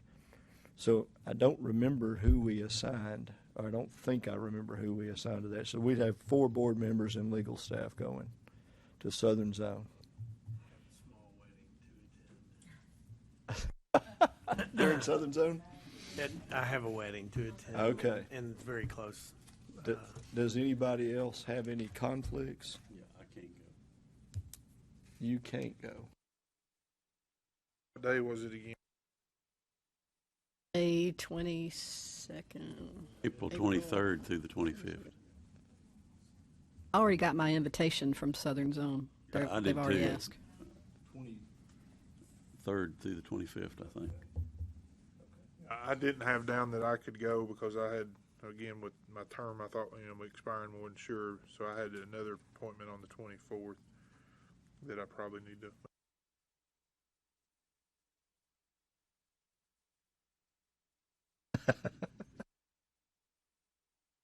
April 23, Otter. 24, 25.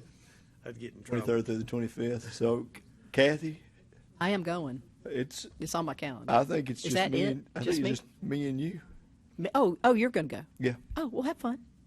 I agree. We'll have fun. You can't go. Oh, I'm sorry. We will not have fun. It'll be wholly dedicated to the promotion. It is of profession sacrificial. and our own edification and education. So We'll bring back great information. we'll bring back information. Okay, so we've got then. I know you had sent me the email about that, and I didn't misremember it. I remembered it right, but I didn't think I remembered any of these folks having conflicts where they couldn't go. So No. okay, Ricky, are you not ashamed that you didn't schedule around the Southern I Zone did. meeting? I haven't Get me replied out of yet paying for because this I wanted wedding. to do this today. I have no objection to that. So right now, officially, West Tennessee associate appointment. What's the status? Is that in the pipeline also? It's in that pipeline. We've got a lot of stuff. Considering the magnitude of the people that are up for reappointment, we got a lot of cloggers in there. Okay. Kathy? I got a couple other things for the agenda. I'm sorry I Fire. did not bring it previously. What I'm going to go back on my that horse that I have kicked, and he's pretty dead, but still the newsletter issue. And Jennifer has assured me that we're going to push forward on that newsletter. But I wanted to mention anecdotal support for that. That Fort Gwynn at a professor at Lipscomb. Y'all might have did somebody else get that, but his license expired like 18 months ago or something. It's a while. It's been a while, and he'll have to reapply. And he said, it's my own fault. I understand that, but why don't we ever do anything that's public outreach anymore to remind us of these kinds of things? And so I swear, I just think that if we would just do a newsletter or a blast or something that would keep it on the fingertips of people to think about licensure renewal, that would be helpful. And I just really, if there's anything I can do with regard to that issue, I'm happy to do so. And I know you said we're going to make progress on that, so thank you. So we do send out emails mentioning the expired grace status. And so I think there's another one to go out soon. So we have done those. We've done at least one since I've been here, and that would be October. So we do send emails specific to reminding people. I don't know if you guys were able to meet Morgan. Morgan Callis is our new admin assistant, and she is fantastic. And so within our department, within all of my boards, I'm working to replace about 60 years worth of experience. But within this specific board, there's about 53 years of experience that we've been replacing since the beginning of the year. And both Morgan and Emmeline have done it gracefully. And it's been a flawless transition so far. So one of the things that Morgan has in her job description, Ms. Ware, it made it to the job description, is to do the newsletter. So, unfortunately, Morgan, a lot's riding on you, girl. with triaging as we have been, it has not been at the top. I understand. But it She is on the Francis list. or Wanda? Do what She's she is- Morgan. Okay. Well, we scattered all the job descriptions around, so there's no real new Wanda or new Francis, but she's simply Morgan. Will she call roll? She will. Okay. She will. All right. So that is, rest assured. Thank you. That Awesome. it is coming. Awesome. Awesome.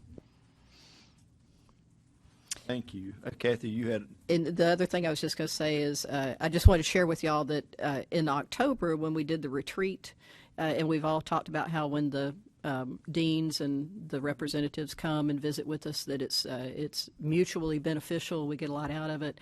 And at that meeting, I mentioned to all of them that I had a passion for supporting women in engineers, and I would be willing to come. 3 of the universities have taken me up on it, and I have continued to make myself available, and I think that it's a great outcome of that particular aspect of our retreat. So I just want to mention that because I think it's really a good thing that we do. And Tennessee Tech, we had a great conversation, and I think we're going to continue to pursue some stuff. Lipscomb, I was out there last week, I think it was, and Union, I'm out there during Engineers Week in 2 weeks. right. Is it specifically promoting it? Because I think I go to all 3 of those places too, and Ricky and I we went to Union a few back before Christmas, I know. But we're talking about what the licensing board does and the importance of licensure. You're there for a whole different. It's venue. really just more of being visible for the women who are in the engineering programs, to encourage them that they can do this and that it will be successful and not to give up, et cetera, et cetera. And there is all of them reference certain challenges that they see in their programs and certain needs that they have. And I just thought it was something that came out of that October meeting, and I wanted y'all to know that that was a good thing. Good. So Come on up, Casey. But one more thing has anybody been approached by Vanderbilt about coming? yes, they asked me to participate. I'm sorry, I left them off the list, but it's not until April, so I kind of forgot about it. But is it specifically women in engineering? No. It is. Okay, good. It's the advisory council.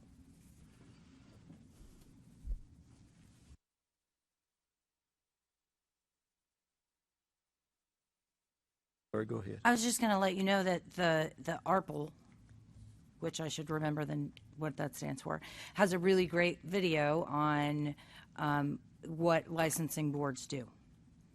That it's a pretty short video, that if you're ever if you're speaking to groups, it might be a really good resource. I'm happy to send it. Is that ER? AR.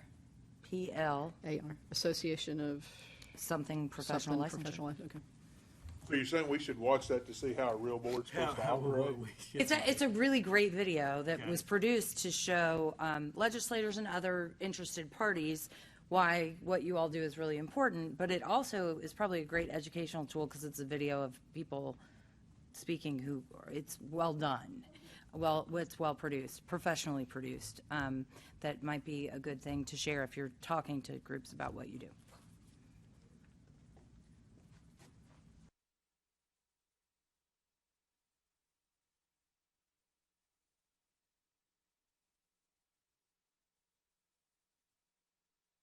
Terrified if somebody came in to film what I go up and talk to Union or Lipscomb or Tennessee Tech about.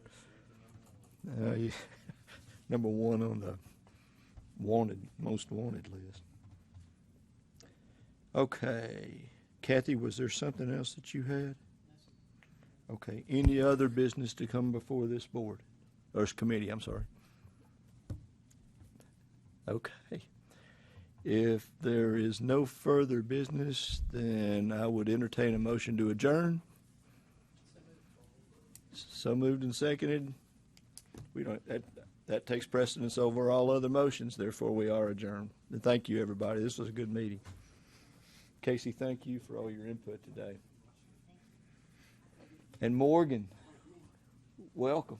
Thank you. We look forward to just wearing you out. I'm here for.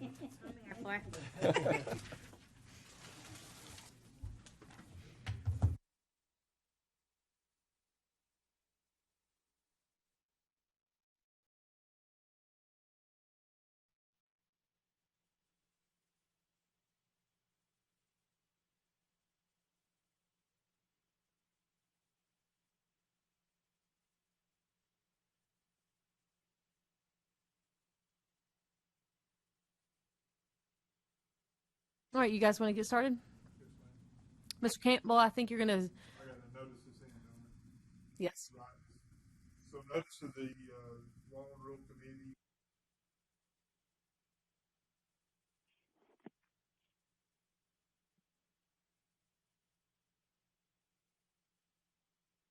I can't hear anything. Is everybody speaking into microphones? Yeah. Yes. Can you hear me now? I can. All right. We had to mute me for a little while. I was in timeout. Sorry. I got it, Robert. Okay. I got it. So notice of the Law and Rule Committee for February the 5th, 2020 was noticed on the board's website on January 31st of 2020. And we, I think, have a quorum. So we will start to do a roll call, please, Wanda, or Jennifer, whoever's doing that. Rick Thompson, Robert Campbell, Present. Blair Parker, Present. Susan Ballard, Present. Brian Tibbs, Kathy Ware. Here. And Mr. Tibbs and Mr. Thompson may be calling in and joining Miss Ballard on the telephone. All right, thank you very much. So, the Law and Rules Committee, our only thing that we're talking about, I think if you've got your iPad, it's located on page 40. Is that where it starts on page 40?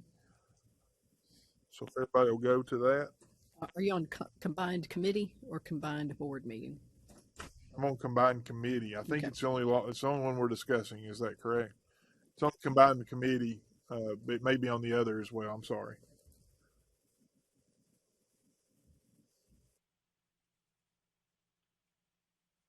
Give you just a second to pull that up. Sorry, Ricky. Hey, Robert, is that in the email that I can access? I don't know the answer to that. Okay. Is it possible to email that to Susan? I don't know that she's got this law.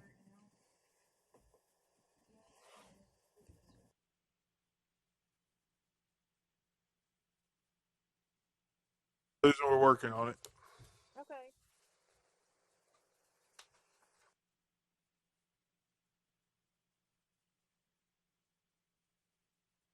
At least I didn't react with, you mean you don't have this memorized already? Thank you, Robert. Yeah, no worries.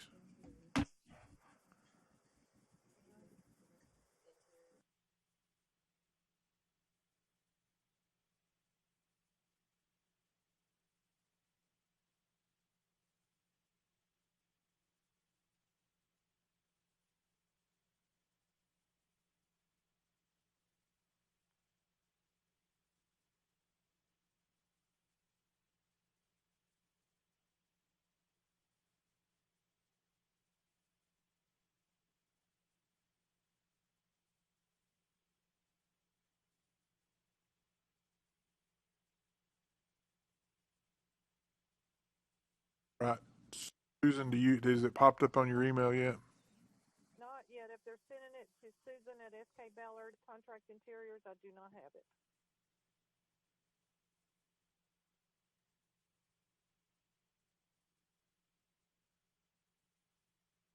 Okay, I got it now.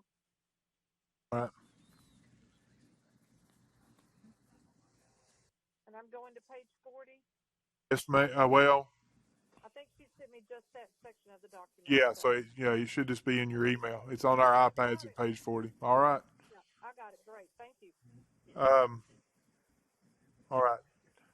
So I'm going to try my best just to give the summary, and you all jump in, please, and let me know. This is basically continuing education rule that we put in place a couple years ago, I believe, and it got kind of kicked back because we had a date in there of when this started of 2021, and since it took a while to get through the system, 2021 would mean that there were certain people that didn't have their hours counted.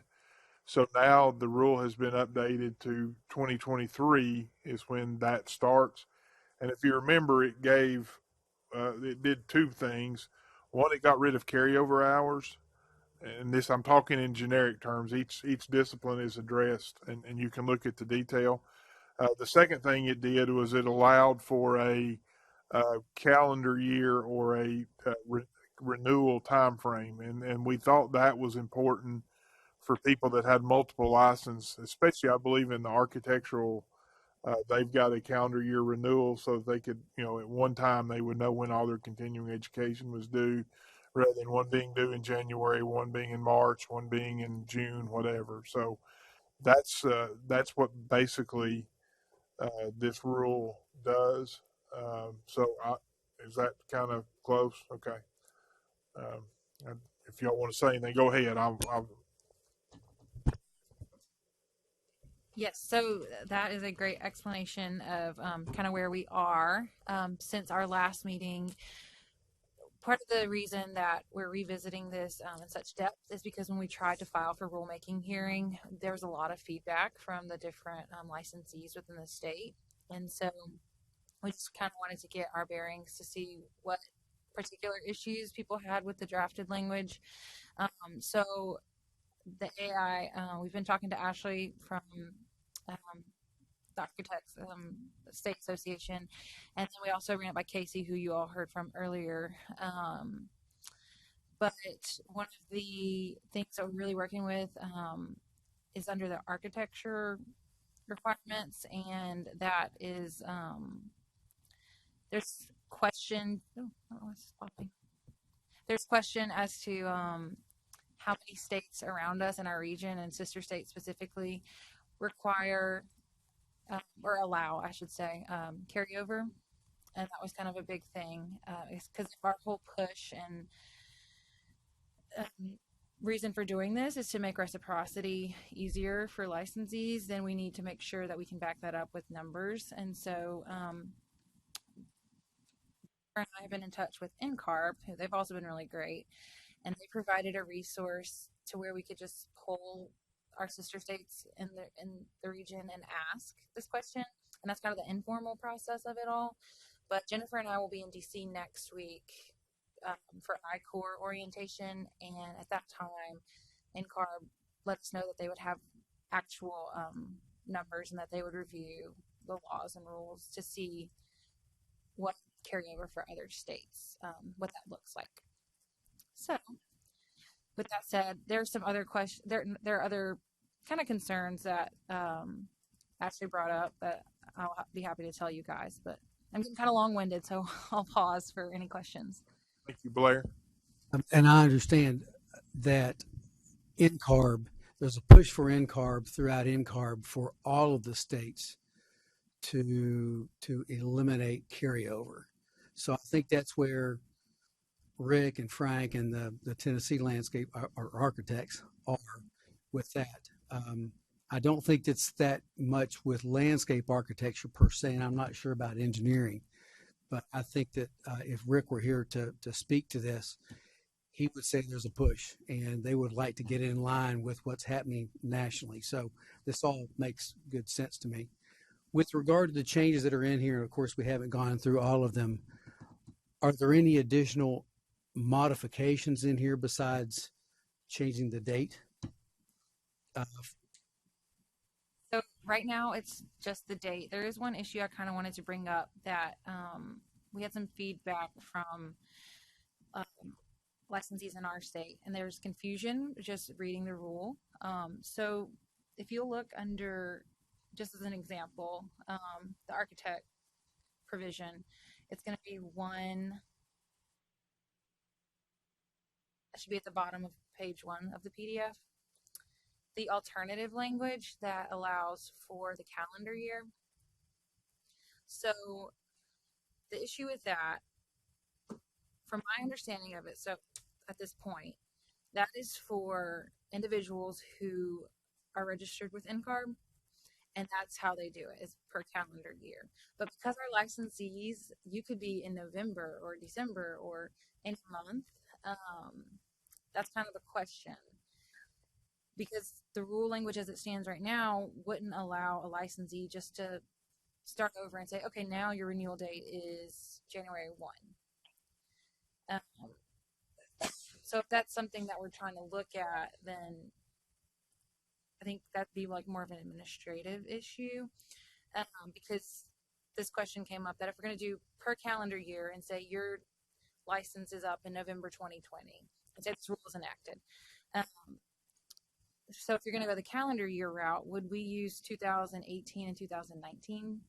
And then in theory, that's 11 months of 2020 that you didn't have continuing education, but you could still do your hours in December to be compliant, just as a theoretical situation. So we would need clarifying language, I think, to say what do we mean by calendar year. That makes sense to you? Sorry, I get confused. I mean, I think that's fine. So do we need to offer that language now, or do we need to, or because we still have the other one in place, right? I mean, the other one, this is just an alternative. In every case, this was an alternative offered.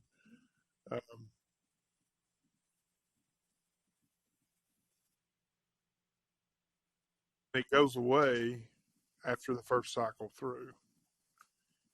The PDH goes, the carryover PDH goes. Carryover does, but this issue would still be there because November would still be there every 2 years to see. You're saying. I mean, it doesn't go away because November, I mean, Yeah. you're still going to have the same Yeah. same problem every 2 years then. Okay. And I think that's, like I said, I mean, very, I don't know, isolated. If somebody wants to wait till December to do their PDH for the calendar year, I don't have issue with that, but that would be something that you all might want to consider. I think that is the intent, is that it's within a calendar year. So if the situation you just said where it's December, I think we would have to do that. Now, do we need to put something with this law that says it's the intent that you have a full 24-month calendar year from January to December to get, I mean, I don't know if that's what we need to. I think we would need to clarify that it would be the 2 preceding years from your renewal date. If you renew in 2020, then we're looking at 18 and 19. You can use those 2 calendar years because in theory, that's what you would have used for NCARB. Now, like I said, that's just an option to be more compliant, reciprocity wise. They can always do the 24 months immediately preceding their application. So.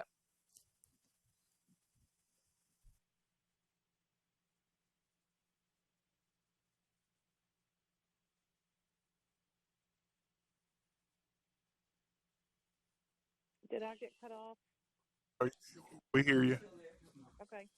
What is the confusion that the registrants are having? What do they not understand? Do you know?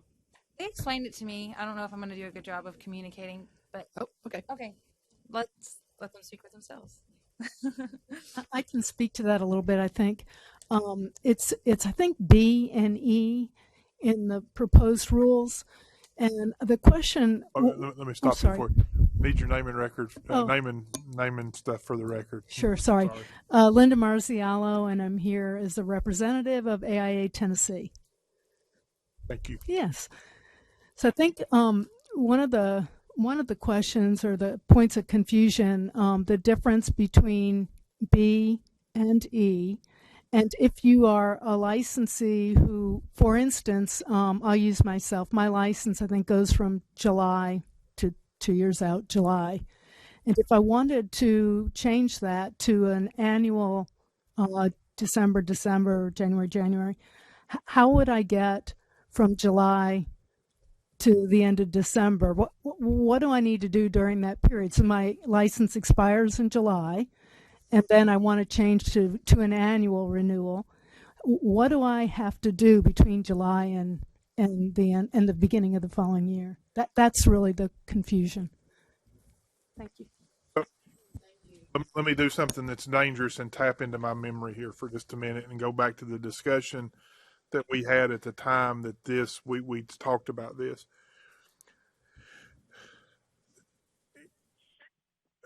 We had decided, I think, and I may be wrong, that the since there were both methods that you could use, so you could go July to July and still be in compliance with the regulation. But if you chose to do the calendar year method, obviously we may have something internal that we have to flag that to say you're now on the calendar year method to keep up with that.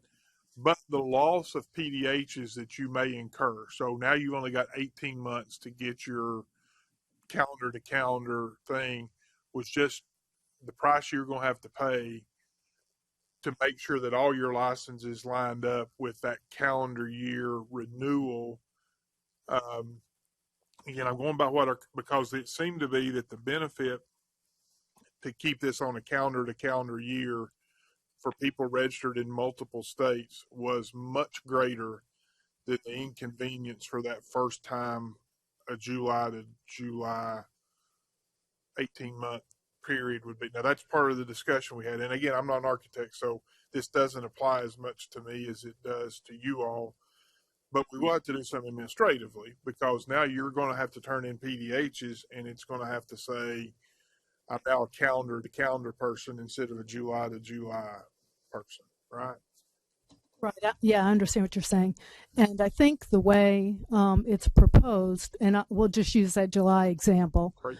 Yeah. So July through the end of December, then I would be required to come up with 12 hours, right? Would that be correct? Well, no, because you've got a 2-year period. But I mean, if I change to, see, that's it. If I change to an annual, right? And I think the way it's written is 12 HSW per calendar year. Yeah. So that time period between July and December, when I'm making that transition, am I required to come up with 12 hours, or am I required to come up with what's July 5 hours, right? One per month, or however we want to look at it. And that's the kind of I think that's the kind of clarifying wording we need in there, so that it's clear, because people are going to have renewals all over the place, and for those who want to transition, and I would think a lot might want to, is it one per month? Does that work, or do you have to come up with the 12 to get to the? I understand. Yeah. So in the scenario you and again, I'm going back to what the discussion I believe was. It was decided that you were just going to have to go ahead and get the 12 in the intervening months that you had. So you would go from July to January, or to December 31st, and get the 12 to make yourself current, to put you on the calendar year process. Because again, I'm right, wrong, or indifferent, I'm just telling you what we discussed about it, is that it was seen as enough of a convenience, and it was a one-time issue where you had to get current again, or possibly double up on the amount of PDHs you would have during that year, that they thought that was worth the hassle of that. Am I answering the question? Yeah, I'm as you're talking, I guess I was thinking about this, because you will have some people maybe who their license expires in February, so they have 11 months, and some who expire in December, so they'll have 1 month. And once you get on an annual basis, then it's pretty clear what you need to do. So if mine expires in July, I'm really trying to make up that gap between July and January 1, and then I've got a 2-year renewal, and I'm required to do 12 hours a year. So I'm wondering, would it, just throwing it out there, I'm trying to think of what might make sense and meet what you're trying to achieve. Would it be maybe the number of months within that gap? If it's 6 months or 5 months or 11 months, a credit equal to the number of months to fill the gap. See what I'm saying? I understand what you're saying, but I'm not sure. That's just another level. To me, it's just another level of something that we're putting on here. And here's something else to think about as well. We're giving everybody to 2023 to kind of get their ship right, And I mean, it seems like that's enough time that if you're in that situation where you go, I'm a July to December 31st thing, that maybe I've got to plan that for that particular year. And I understand exactly what you're saying, is it doesn't seem right that you would have to somebody earn all their PDHs in the first half of the year and then they not count because you're on the count. But I think, again, going back to the conversation, there was enough warning. Well, enough warning that you knew you had to do it because it's 2023. And at the time, it was 2019 and it was going to be 2021 or something. So, and then the benefit after that would be good because that's what all the other states were requiring. It was an attempt by, and again, actually, I'm not an architect, and you don't want to know what I say about architects most of the time. But, Hey. it was one of those kind of things where they were trying to line up with what NCARB had, and everybody saw it as a huge benefit because that way you would be in accordance with what NCARB wanted. And when license renewal came up in these different places, you weren't having to go, well, do I have enough here? Do I have enough here? Do I have enough here? And I got to get them in January, and I got to get them in March. Now I've got to get them here. That the hassle of that initial time was just going to have to be something people kind of took. And that's from the architects in the committee. That's not come from the engineering committee. Yeah, well, I just want to make sure that I understand it clearly so that I can convey it clearly and answer questions. And I'm not sure I've given you. I'm just telling you what the discussion was during that time. I think no matter what time or how the 2023 I think is great. That's very helpful. But I think for those who are going to change, from their current renewal period to annual, at some point that scenario is going to come true. You can't really plan for it. It's just going to come true. Because for me, in July, I'll be starting a new period. And in July, if I say, you know what, my new period isn't going to be July to July, it's going to be January to January. It doesn't matter if I decide that in 2021 or 2022. You know what I mean? It's going to be something that every architect who makes that change is going to face. And so it just needs to be really clear, because I think you're going to have so many questions if it's not, because you could have from 1 to 11 months basically or architects could have 1 to 11 months of trying to make up a gap in there before they switch to a new renewal cycle. And so whether it's you're just going to have to earn 12 extra credits, like it or not, 1 month or 11, doesn't matter, or whether it's some prorated somehow, I think that's going to be the issue. And I was trying to read B and E and understand it so that if our members ask questions, I could clearly explain it. And I do understand now that one is the renewal period and one is an annual period, but it's a little difficult to read it and understand it without, having this firsthand experience. And as an architect, we're good with pictures. We're not that great with words, so I'll just share that with you. Probably be a lot of questions. I'm working on a diagram, so we're the same thing here. Thank you.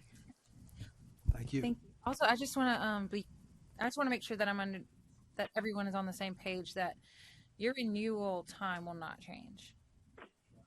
The way that you earn your PDHs will change. So even if you go to the calendar year method, your renewal for your license is never going to change. Yes. And then also, two things I'm thinking of. One, we have to remember too that this is an alternative. Nobody is forced to go to the calendar year method. So if somebody were to switch, then that would be their decision, and they would have to, accept the responsibility to do their hours. Maybe we could do like a frequently asked question, like a FAQ maybe, of like scenarios that might be difficult for people. I'm not saying that we would create that document, but maybe the association, if you wanted to, after hearing the discussion and the rulemaking hearing and everything that's going to transpire, to help, with some of these issues. But that's all I want. I think what you said is right. I mean, I think it is an alternative, and I understand, exactly what you were talking about too, Linda, is that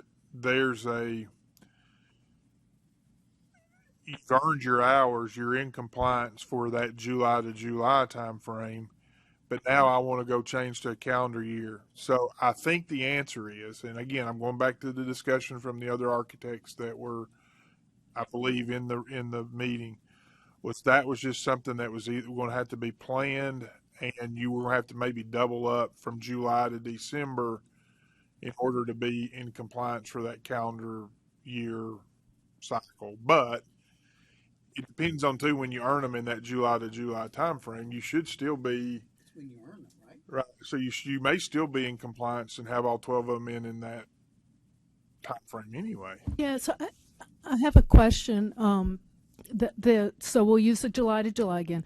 So if I decide in July that I'm going to move to the annual renewal cycle, and I earn 12 HSW hours between July and the end of December, do those 12 hours only count for that period, or do they count for that first year of the renewal cycle? And I would think there's the first year of the renewal cycle, because you could, in theory, earn all your hours in 2 days, right? In theory. Yeah, well, I mean, yeah. No, yeah. I hear what you're saying. So, I think that's, that would be, that's much better than having to earn those 12 hours and then having to earn another 12 hours that first year of the renewal cycle and another 12. That would be 36 versus 24. And that's where I was coming from. What happens in that gap? If those 12 hours can count for the first year of the renewal cycle, I think that would probably sit better with folks, although even though, as you say, you can earn those in a day or two, it certainly becomes more difficult for somebody whose renewal comes up in December, when they have 1 month versus up to 11 months. I was thinking that's where we could add the clarifying. I don't know if I'm on. For the two immediately, the 2 calendar years immediately preceding. So say July 2020 you renew, and then you're going to renew again in 2022, and you wanted to switch, then we would look at 12 from 2020 and 12 from 2021. So those 12 hours that you're talking about would, they're not going to carry over. Not carry oh over. yeah, not carry over. Not count. carry over. Yeah. Count. If I could speak to it from the from the administrative side, it's a reasonable suggestion to try to do some sort of, as Ms. Mayor said, prorated if you have 5 months left, and try to do it that way. It would present an administrative difficulty, however, and so instead of being in a reactionary scenario where people have done this and now we have to figure out how we're going to accommodate, we could try as a board and as a staff to be more proactive and send out reminders once it becomes rule. This is now an option. Perhaps it could be in a newsletter or just something like that. But we could do something like that that's proactive to let them know, so that they do need to plan, because it is a benefit. It's not a requirement. It's a benefit. It's an option. So if you want to take this option, start planning in that regard. And I think we can do something too where we have a calendar.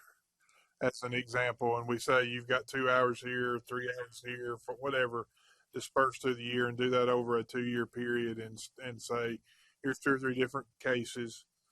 So understand what we're looking at when we look at that renewal, just so somebody pictorially will have, well, man, these hours will not count, but those hours, if I get them from whatever, I think we can do something. And I think from a staff standpoint, I agree with you. Prorating, it's going to be hard to keep up with what's going on. But we probably, since your license renews at one time, maybe when they get audited or whatever that situation is, you can just have a check mark on your form that you send in that says, I'm now going to the calendar method. And I don't know if there's a way to add that to the registrant's record or not. But it's what you don't want to have happen. And this is, you don't want to go back and forth. That's where it gets to be impossible for the staff to keep up with, because if you're 1 year calendar, next year I don't like that, I'm going to go this way. Once you declare and maybe we need to have some language in there. Once you declare this is the way it's going to be, because that can get very dicey trying to keep up with, I mean, yeah, because Well, that- I just thought prorating is going to be hard, because then they're going to have to go through and say, okay, now what's prorated for this, what's prorated for that, and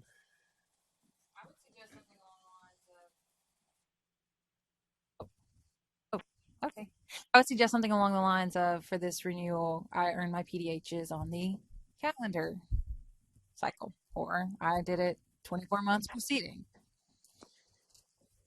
I have another question too. Will architects be given like will it be a one-time opportunity to change from their renewal period to an annual period, or are you going to open this up to? I know I heard you not go back and forth, but say I don't want to do it for the next 2 renewal cycles, and then the third one I want to change to a calendar year, and that's what so many years out is. I think that's what an alternative would be. I think, yeah, you could go 20 years and say that you want to be on what you're doing right now. Let's use a more realistic example. Let's say you're young architect, you're starting out, you're 5 years into your career, you're licensed in Tennessee. It's the only place you're licensed in. So renewal to renewal probably makes sense for you, right? I mean, everything's kind of lined up with but then you get further in your career. Now I'm licensed in 3 states, 4 states, 6 states. At some point, that becomes a pain to keep up with. And I'm going from what the architects, I think, have said. At that point, then you can make that decision, and that's when you say, okay, now I'm going to go flip the switch and go calendar to calendar, a calendar year instead of a renewal year, and do it that way. But once you flip the switch is flipped. I think because I don't know that we can. I mean, we could, but man, that'd get hard for everybody to. And it would open up the game for people to take advantage of that system by saying, oh yeah, I was on calendar year this year. I was on. And that's not the intent, is to try to open that up and have people play shell game. Right. Thank you. I don't know if I answered that sort of. We can discuss it probably a little bit with the architects and find out what. If you're within the purview of the rule, if you earn 24 PDHs, 12 per year in the 24 months preceding renewal, or if you in the 2 prior calendar years have done your PDHs, it doesn't matter. I mean, as long as you're attesting that you've done your, as long as you've done it, then that's on you. And you have to, if you're audited, have to provide record, and you need to keep record of that. And that's your responsibility.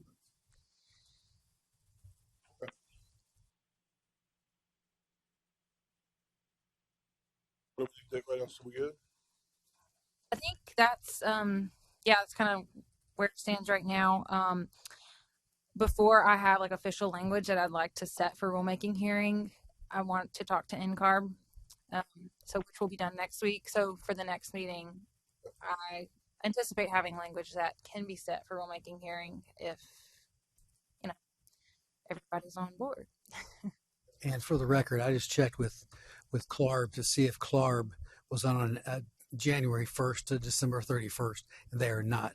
They're on when you sign up. That's what your date is, and you carry that forward through the CLARB system. So we don't have the same landscape architects do not have the same situation as the architects do. That's good to know. And before we adjourn, let me say one quick other thing too. And this is, make sure that we get copies of this stuff before the meeting. I don't think I got a copy of the rule again, and maybe I had it and should have had it. There's a couple other things we didn't get. We talked about who has comedy. I don't think I got like that sheet that had that on there. Decoupling, I'm sorry. So the stuff that we're going to load on the iPad, if you can just go ahead and fire it off to us so that we can just kind of look at it and see. I got the agenda, the legal opinion, the report, a couple other things, but it would be good to have all that so we can just kind of browse through. And then plus, for people like me, I like to print this stuff off and put it in my notebook and make notes in the margins and stuff. It just kind of helps me keep up a little bit better. So just a suggestion. So we sometimes get things at the 11th hour. Okay. And so in order to, we sometimes do things at the 11th hour, because that's just the nature of everything.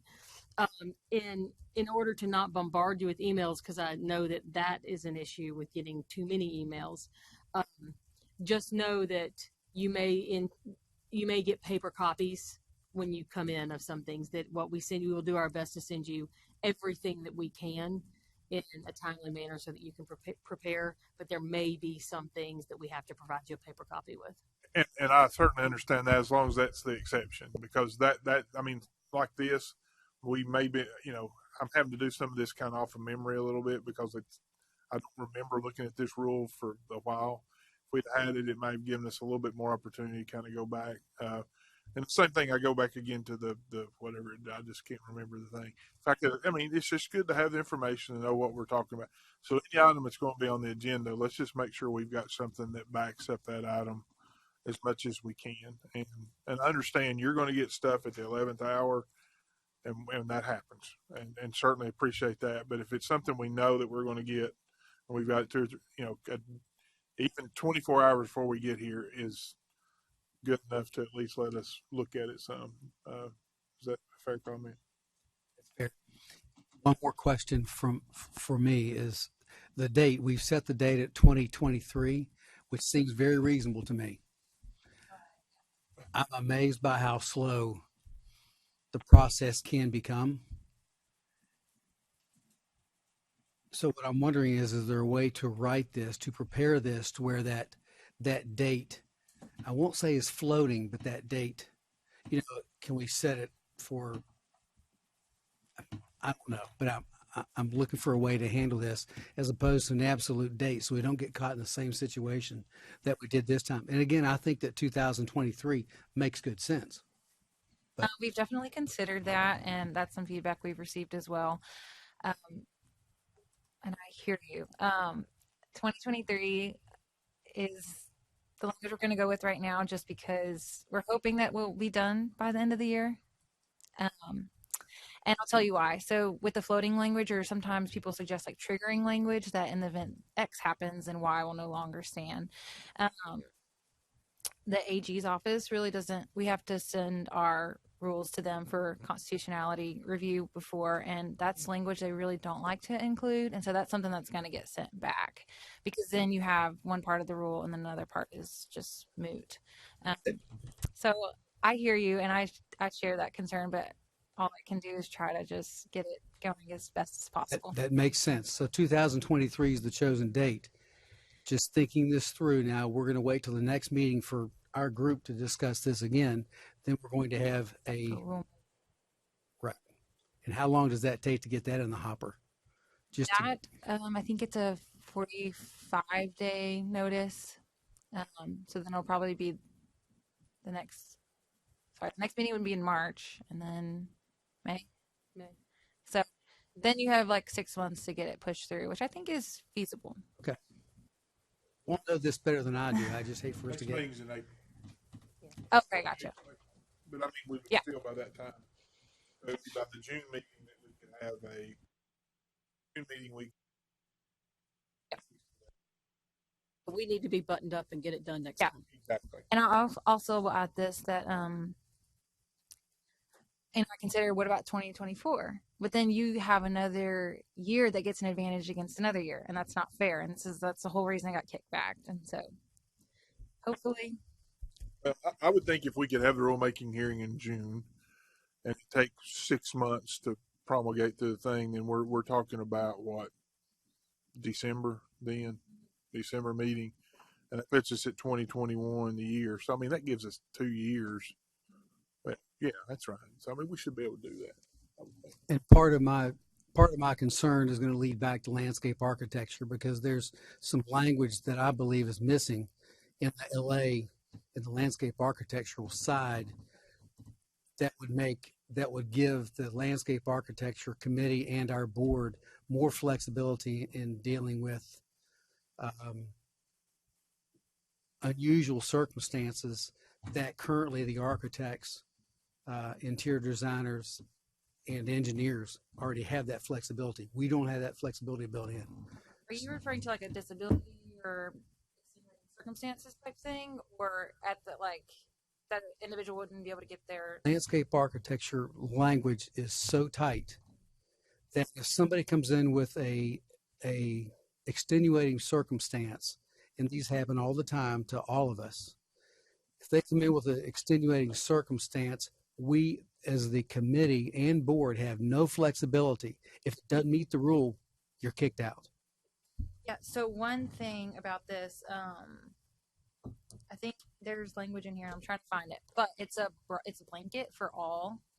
That for extenuating circumstances, the board has discretion to grant extensions. I will show you where that is.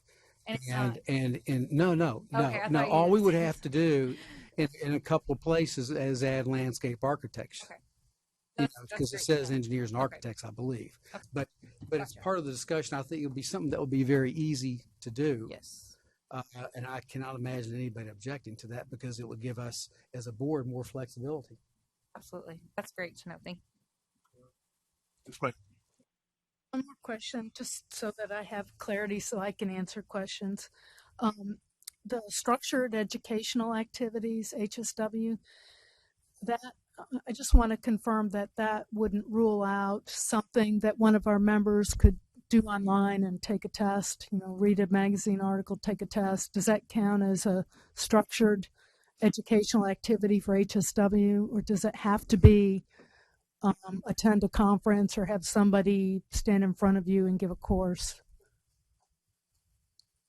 Sorry, I was looking for the language that you wanted, Mr. Parker, but I think the rule specifies what can be considered, and there's discussion about whether it's pre-planned.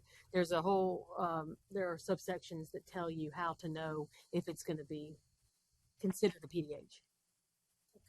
There are The sections. question is specific to HSW. Yeah, right, correct. And if it's an AIA Correct.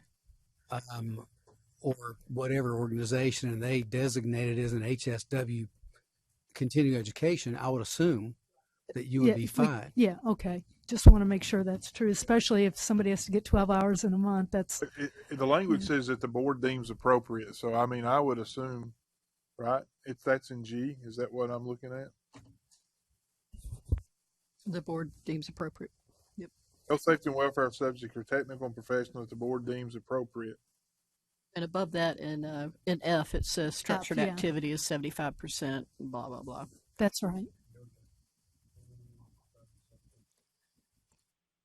Qualified individuals, organizations, or other, whether delivered by direct contact or distance learning methods. So I would think if you're doing something on the web, the distance learning method, would be fine. I mean, Yeah, that's still acceptable. Okay, I think just the wanted things to- that aren't acceptable are things like if you just say, I read a book.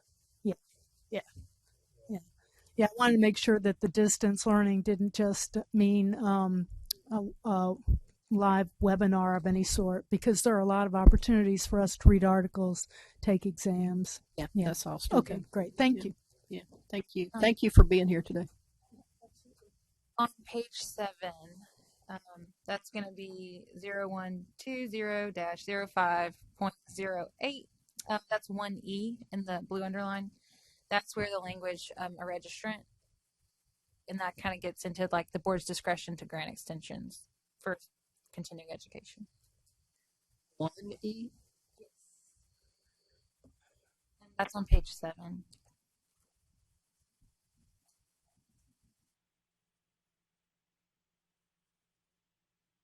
And we're in the wrong document. My page 7 is something to do with somebody's applicant. It's or page something. 46 on the big one. She was just referencing just it. It says page 7 as in. I in got you. I the got big you. document. Okay. It's page 7, but it's page 46. I got you.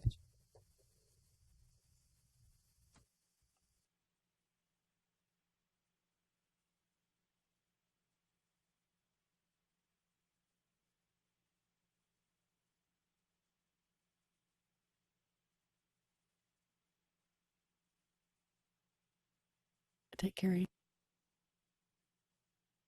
It doesn't specifically include LA. There's several places in our laws and rules too that say that a landscape architect is not included. Excluded. So it'll say architect, engineer, but it will not include landscape architect. You know, and it just needs to be added, comma, landscape architect, and that's what he's talking about. History on that, why that was done that way? I do not know the history on that because I am confused as to why, when modifications were made for the architects and engineers, why we weren't included in that. That doesn't make sense. Somewhere along the way, we must have said we didn't want it.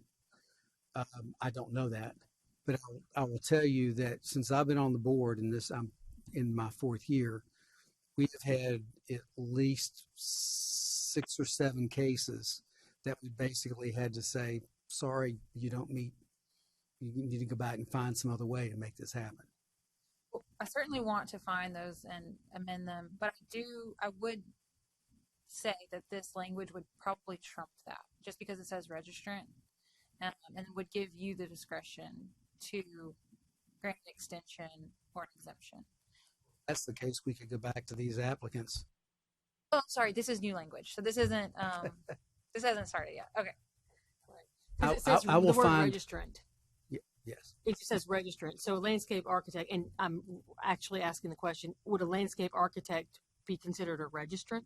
Absolutely. Okay, so it's covered under this. Yes, under E. Yes.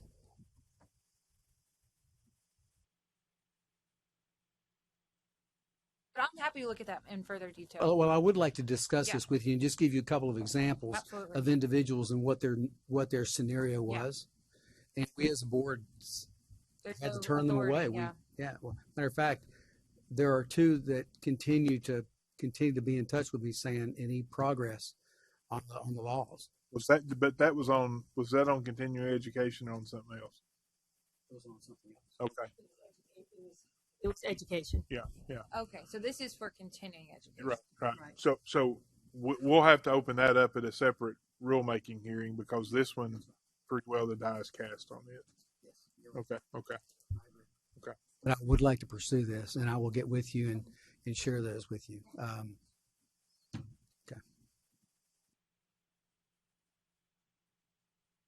All right. Anything else? We had on the agenda the legal information. There had been some specific requests about the difference between a law, a rule, and a policy. And so Maria was prepared to speak to that. We could do that in the update tomorrow if you guys would like to do that instead. Probably we've got some flexibility in the agenda as it's written and noticed, so we could do that in the update from this committee meeting if you guys would like. Jennifer, this is Susan. I think that would be a good idea because we do have a new board member starting tomorrow. Is that correct? It is, and he is here right now. Oh, is he? Oh, okay. I think that's a really good And idea. he's taking notes on what you have to say too. But I do think it would be good for the whole board to hear that and not just this committee. So too. That'd be good. Okay. And I think we just motion. I will make a motion that we adjourn this meeting. Second that. I think the chair can go ahead and adjourn. I'm gonna go ahead and adjourn. Thank you, Mr. I don't Chairman. think we need a motion. You're Yeah. right. Thank y'all. Thank you. Thank you, Susan. Bye, everybody. Bye. Bye. Will she be here tomorrow? So this scenario that I'm referring to?